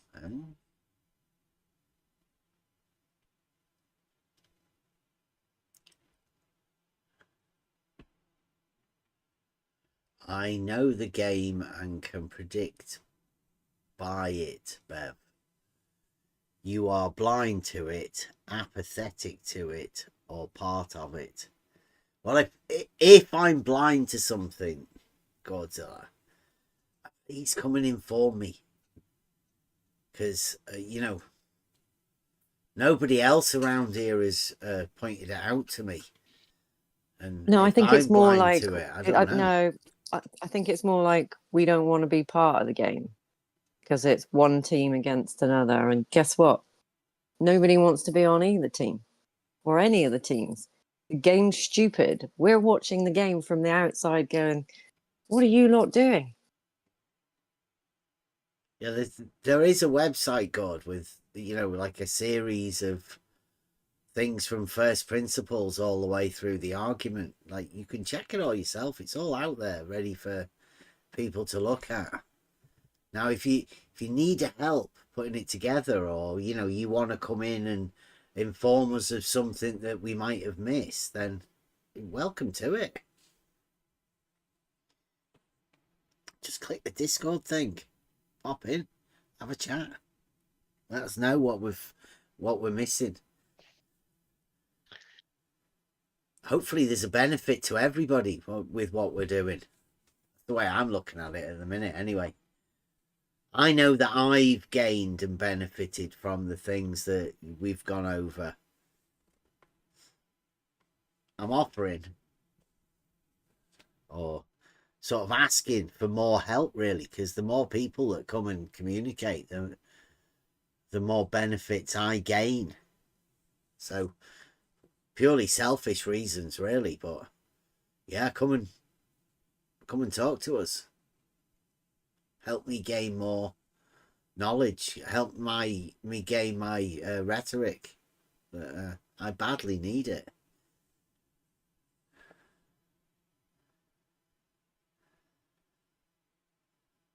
Also, misrepresentation of the game I was referring to. What game? Language games?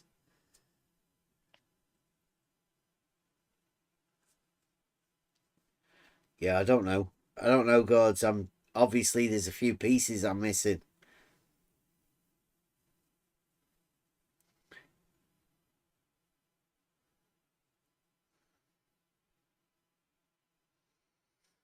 The fact is that you can measure this 69 miles with a 1 degree change. Now, how you put those information pieces together, I mean, that's up to you. But if you don't put it together, it's already been put together for you.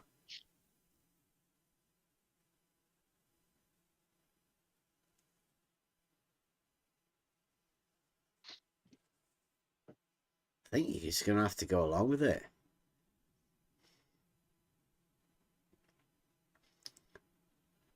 I do like playing games.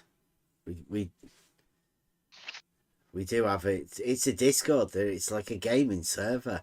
We do that all the time.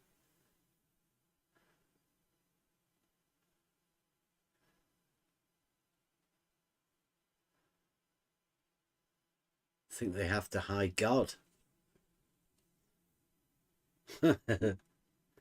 Well, you see, God, this is one of those things, right, that I think I've learned on this journey, right, that you can derive the existence of God through logic. So the only way that they could possibly hide God is to try and not allow you to derive it through logic. So they'd have to try and take logic away from you. And since logic is a God-given right for you to be able to reason these things, then you can't actually have it taken away from you. You can give it up, but you can't have somebody take it away from you. Unless you're one of those people that, you know, can't actually derive a proof or whatever through logic. I don't know.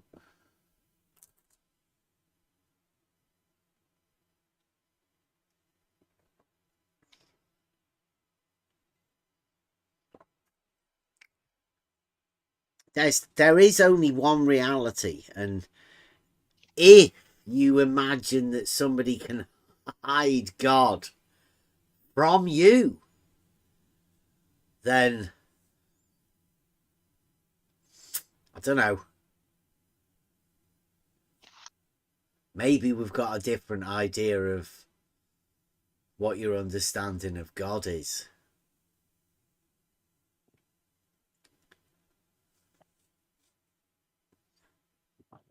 And I don't class myself as being religious, or I didn't class myself as being religious until I came in here and, you know, started discovering this logic thing, thanks to King Emma telling QE to mind his P's and Q's, helping me find logic and derive a necessity for God, right? How could somebody do that? Nobody was hiding it from me, gods. Nobody.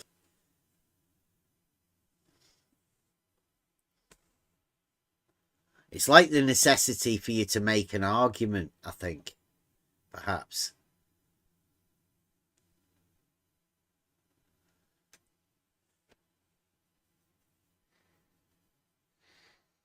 It's like you can be in this arena for so long and not have a proof of globe.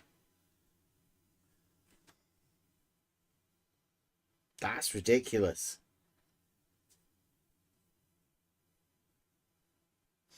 You can't really blame other people either for trying to hide God.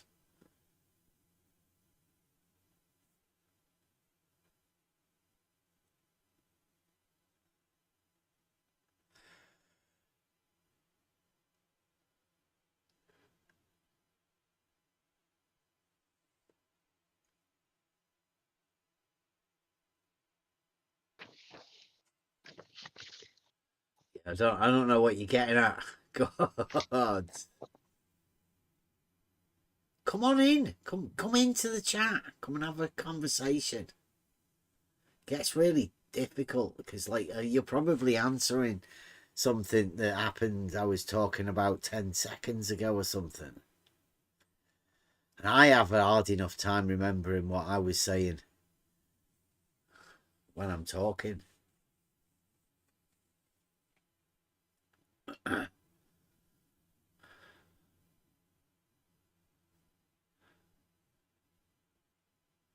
Yeah, I'm saying, if you think people are trying to hide God from you,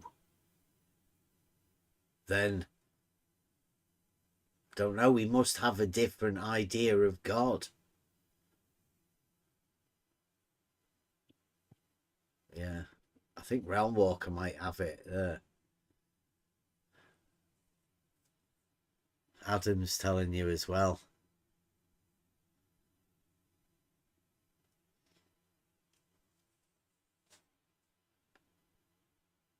I've never said that, and I don't know who would have said that. I mean, maybe you should try the flat side approach and call us all demon possessed. Would you call that hiding God?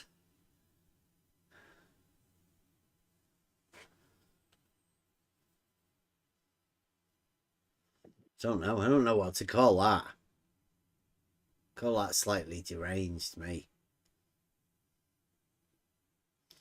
But he doesn't want us to come and talk to him either. 24/7 guys don't want us to go and talk to them. They...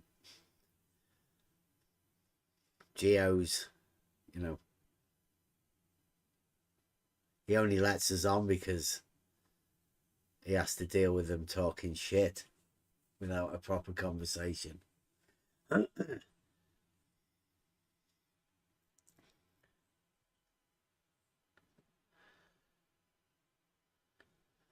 Hopefully we might get a chance to talk to... we did have a chance to talk to Jaren about his argument. That went well. Was a good conversation, that. So it does seem like the most reasonable person in the arena at the minute is Jaren. Like, we were able to have conversations with Jaren, a reasonable conversation.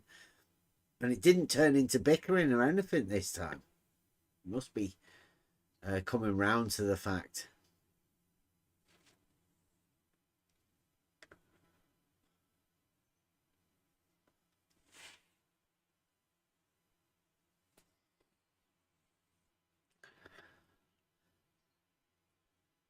Isn't it weird that, you know, like all of the flat earthers that we have been going and talking to, and we're willing to talk to them about any of these matters, they've all blocked us and banned us.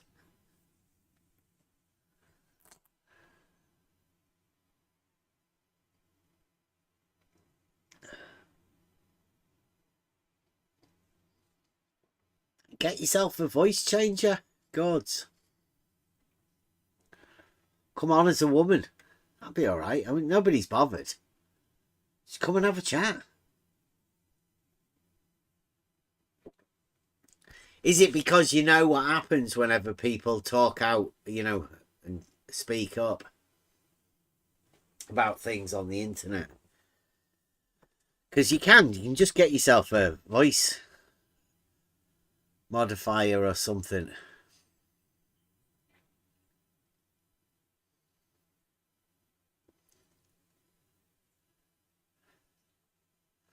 I don't want my voice recorded on any Discord, Bev.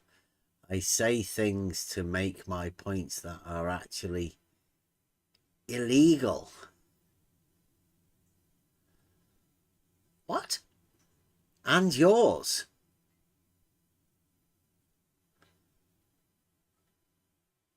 I say things to make my point that are actually illegal. Wow. I can't imagine what that would be. I mean, what sort of a point do you want to make where you have to say things that are illegal? I mean, it's not.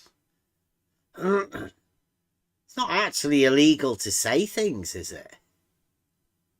I'm not too sure about that. I don't know. I don't know what that even means.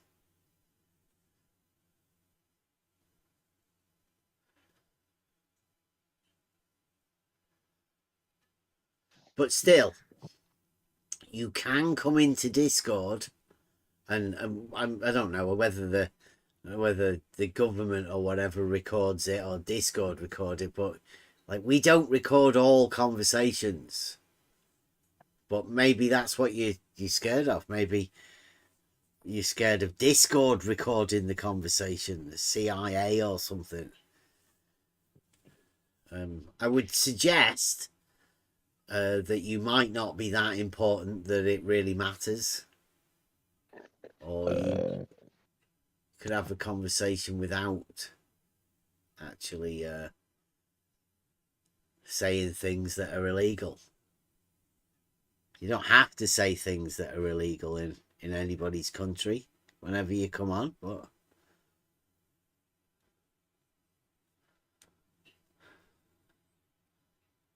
Zeptepi, I like that method. Finding God, picking up a rock.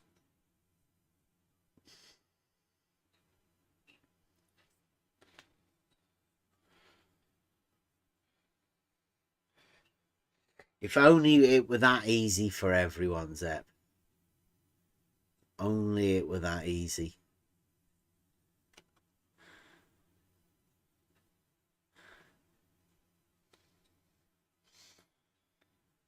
It would be a counter to Nietzsche, though, right?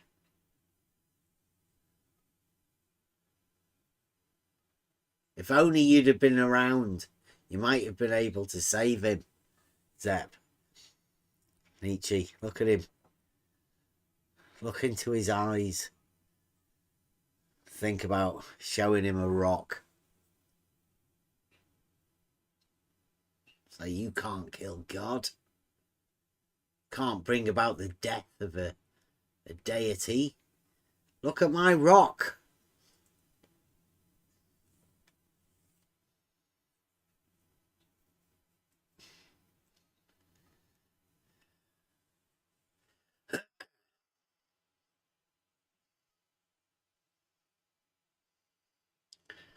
I have a rock. I am Zeptepi.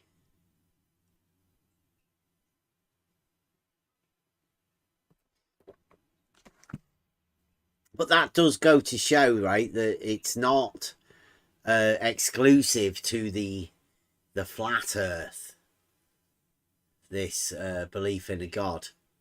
It also exists with the dogmatic globe guys and Zeptepi and his rocks. And the young earth creationists as well.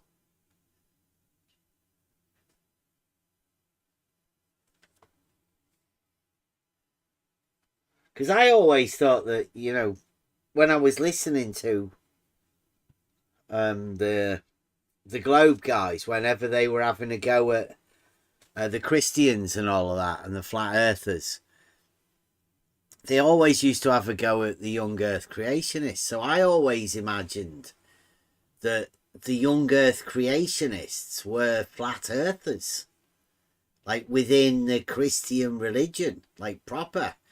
But it turns out that Will Duffy's a young earth creationist, and what's that other guy called? The one that does Flurf Wiki for McToon. Oh, his name escapes Markley. me. Yeah, Peter Markley. He's a young earth creationist as well, and they're not flat earthers. They believe that God, I don't know, but God created the globe, what, 6,000 years ago?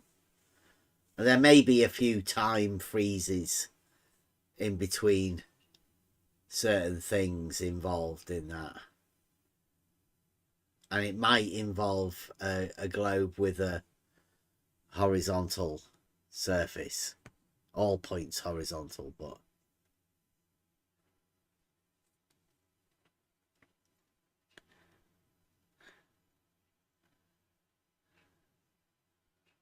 did you say?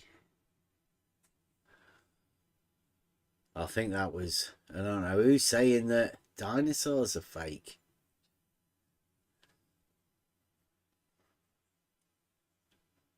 Must admit, all of the ones I've seen have been made up on film sets or CGI. So I couldn't confirm it for sure.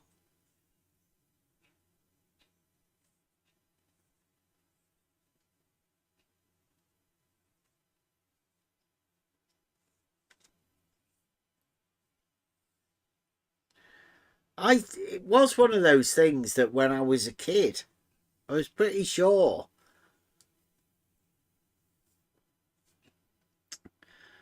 that the dinosaurs got wiped out, but then we found out that they turned into birds. Now, I can't remember whether that happened as I was a little bit older. I can't remember it, a timeline.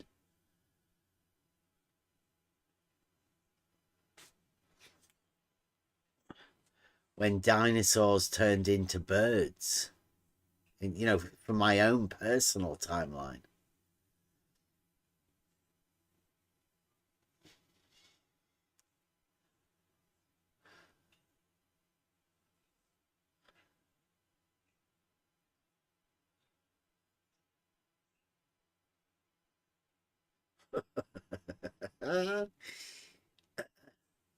Zep Teppy's playing. Is that the game that you were on about playing, Godzilla?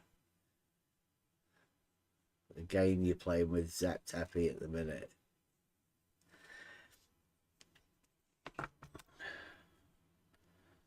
The Great Dinosaur Hunt. I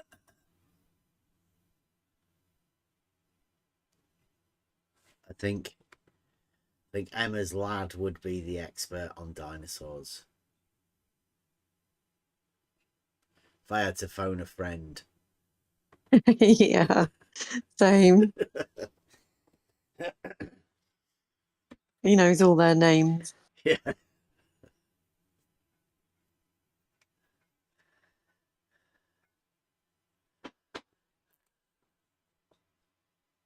Why is everyone having a meltdown today in the chat? I don't know.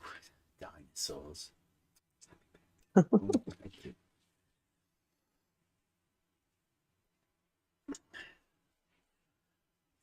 Good night.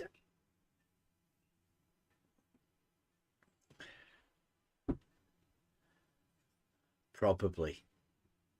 I love that statement. Well done.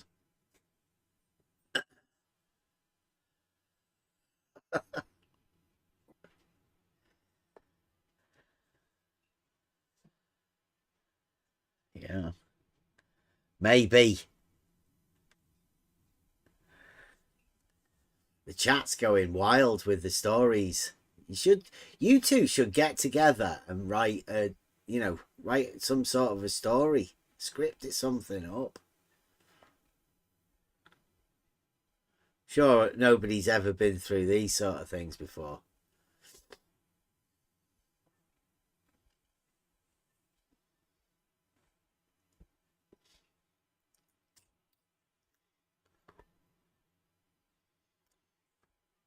So, this channel is going to be mainly about constructing arguments, going over logic, learning rhetoric, hopefully us learning how to communicate the arguments that we have. Now, we do know there are people that don't take too kindly to arguments, and they do get offended by it. So we are going to have to pick and choose who to ask to go over these arguments with us. Obviously, we do not want to force anybody into any logical thought patterns that they may not want to, or maybe the truth that's derived through it may cause you pain, like McToon, for instance. We don't want to be doing that. Don't want to be causing anybody any unnecessary pain through our correctness or truth. Therefore, I think I'm going to have to get some sort of a warning before the stream, just to advise people of the dangers incurred through people wanting to hurt themselves because we over here on the level are correct in any way. Because I don't think we are going to stop being correct to stop other people from injuring themselves. I mean, most of them have got the oven mitt, is it? Is it the oven mitt? So that they can safely slap themselves in the face.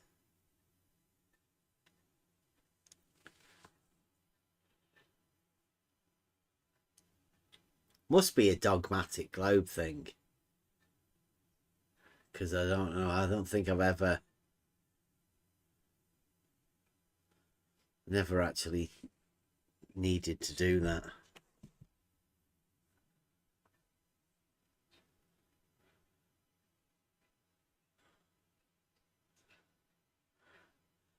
Might have to save that, Nietzsche.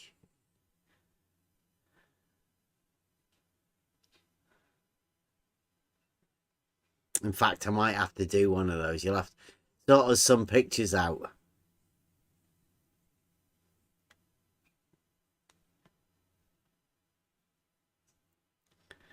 Might have to get back to on the video thing. So, yes, that's the point. We will be going over these arguments, but we'll be specifically targeting these people. So we've got AI Overlord, Nathan Oakley and QE. I've got McToon, Jaren. Jaren's already graciously chatted to us about this, so hopefully, you know, he might be on board with talking to us a little bit more. And who else was it? Well, anybody else that, you know, has obviously me. I have some arguments, and they have progressed. Elder Bear, Elder Bear wasn't here 5 years ago, but he has made an argument. Oh well, in the process of finalising it. That there are other people who can talk about, you know, how their argument has changed within the 5 years of being within the arena. Because you'd expect for somebody to spend 5 years within discussion, especially as much time as people like Nathan Oakley and QE and Geo. Oh, yeah. Is that a hot mic, Elder Bear? Oh, sorry.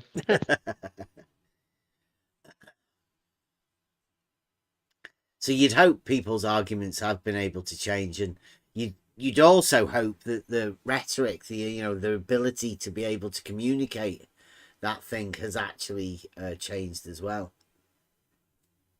Maybe a case for me to go back and look at some of the stuff I was saying 5 years ago. Maybe worthwhile to see what the difference is. I'm going to have to do it for myself if I'm going to be, you know, asking other people what's changed. Go back and have a look at see how it has actually changed.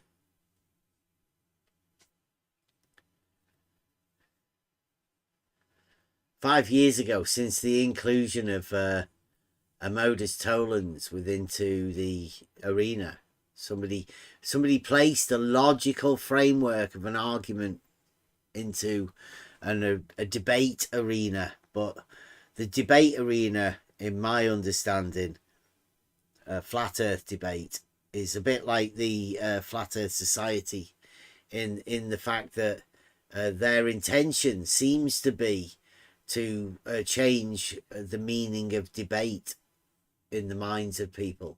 Because now when people hear flat earth debate, they don't hear a reasoned, structured argument, a dialectic. between people with reasoned conversation. They just hear people shouting at each other, muting each other and calling each other wanker. Well, mainly just the host calling people wankers. Please don't swear, and then swears.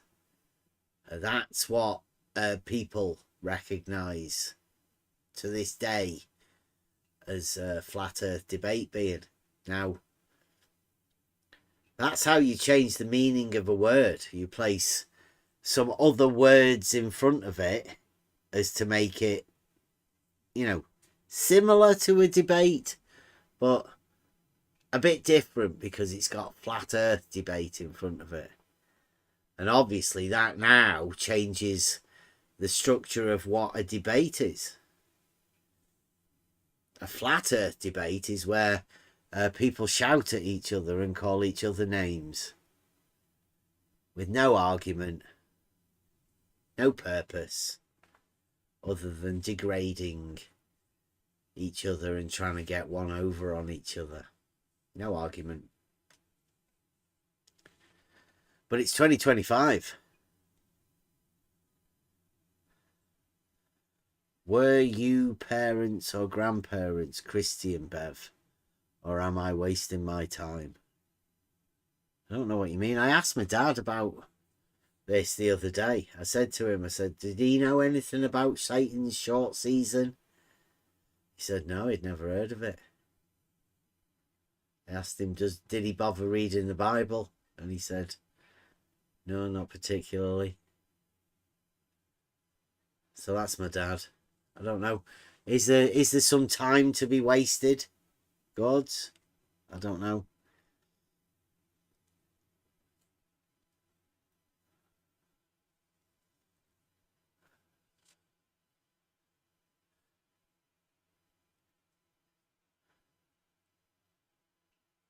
I don't know. Gods, are you sure? What? All us good Christians in a circle jerk, waiting for our daddy to get home from work. This makes good music to the happy cat. He likes his butterflies. So far, is that a song? It's not. I'm not familiar with those lyrics.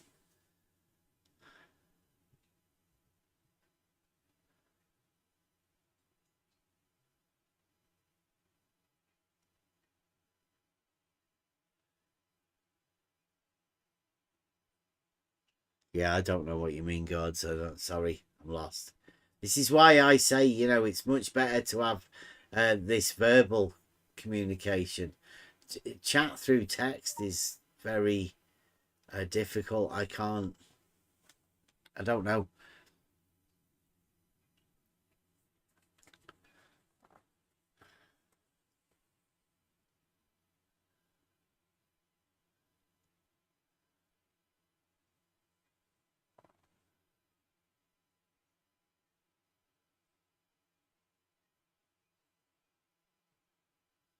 Yeah, I don't know. Maybe you're talking to Zep Teppy. I don't know. Who are you talking to?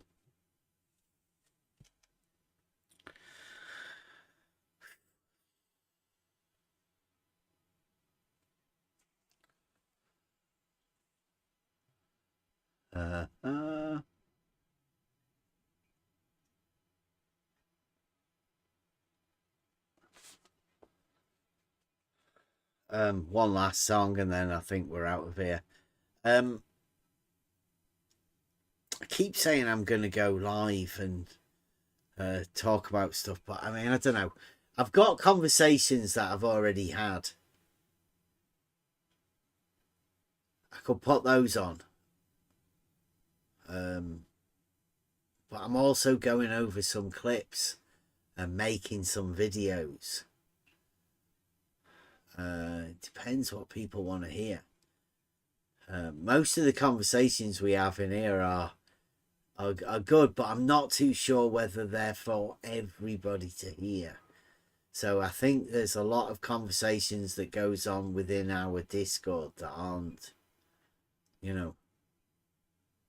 But the conversations that I have whenever I go out anywhere else you know, I think those can be played and heard for everyone, right? To see how we can learn the rhetoric. Do you come in through Discord, Bev? Oh, Aaron, yes. Can you? That's where I'm talking from right now, Aaron. So if you want to come in and have a chat, I'll just finish this up and then come in and let's have a conversation, right? Maybe this conversation is one of the ones that shouldn't be live, but I do think we should have a conversation live. So I'm going to put a song on, wrap it up, and hopefully, fingers crossed, get a chat with Aaron Armstrong in the Discord. So if anybody else wants to try and come in, there is a link, Aaron. Have you got Discord? Oh, there you go. Can you sort that? Hey. All right. Aaron Armstrong Super Chat, $2 Australian. How do I join the show, Bev?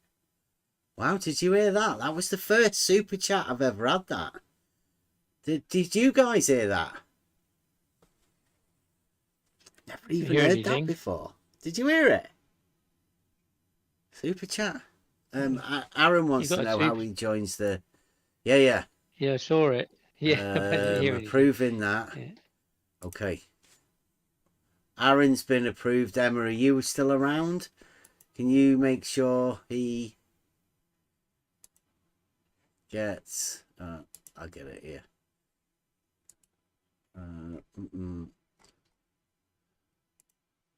VC verified, Aaron. So if you want to...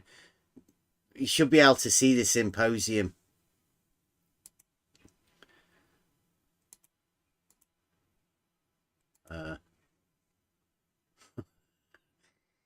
Let me get this back on here. Right, so I'm going to wrap it up. Hopefully Aaron get into the Discord and we will see you guys. If you do come in, Aaron, music will be on playing, and so 3 minutes 45. A little song about Ludwig Wittgenstein. Language play.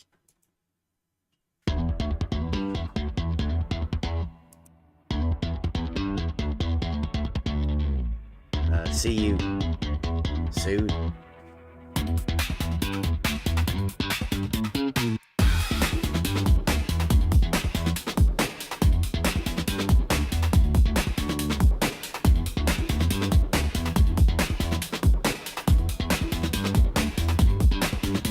He sat in silence with words as his tools, breaking down meaning like bending the rules. A picture of life drawn in lines we can't see. Ludwig's mind, that's where logos set free. The ladder we climbed, he kicked it away, crafting illusions that echo and play. Each word a pawn in a game with no king. Rules in the shadows of what we all bring. Break the silence, break the frame. Every word is not the same. Use defines the truth it lends. Context changes how it ends. Language is a game we're all trying to win, but the board keeps shifting. Where do we begin?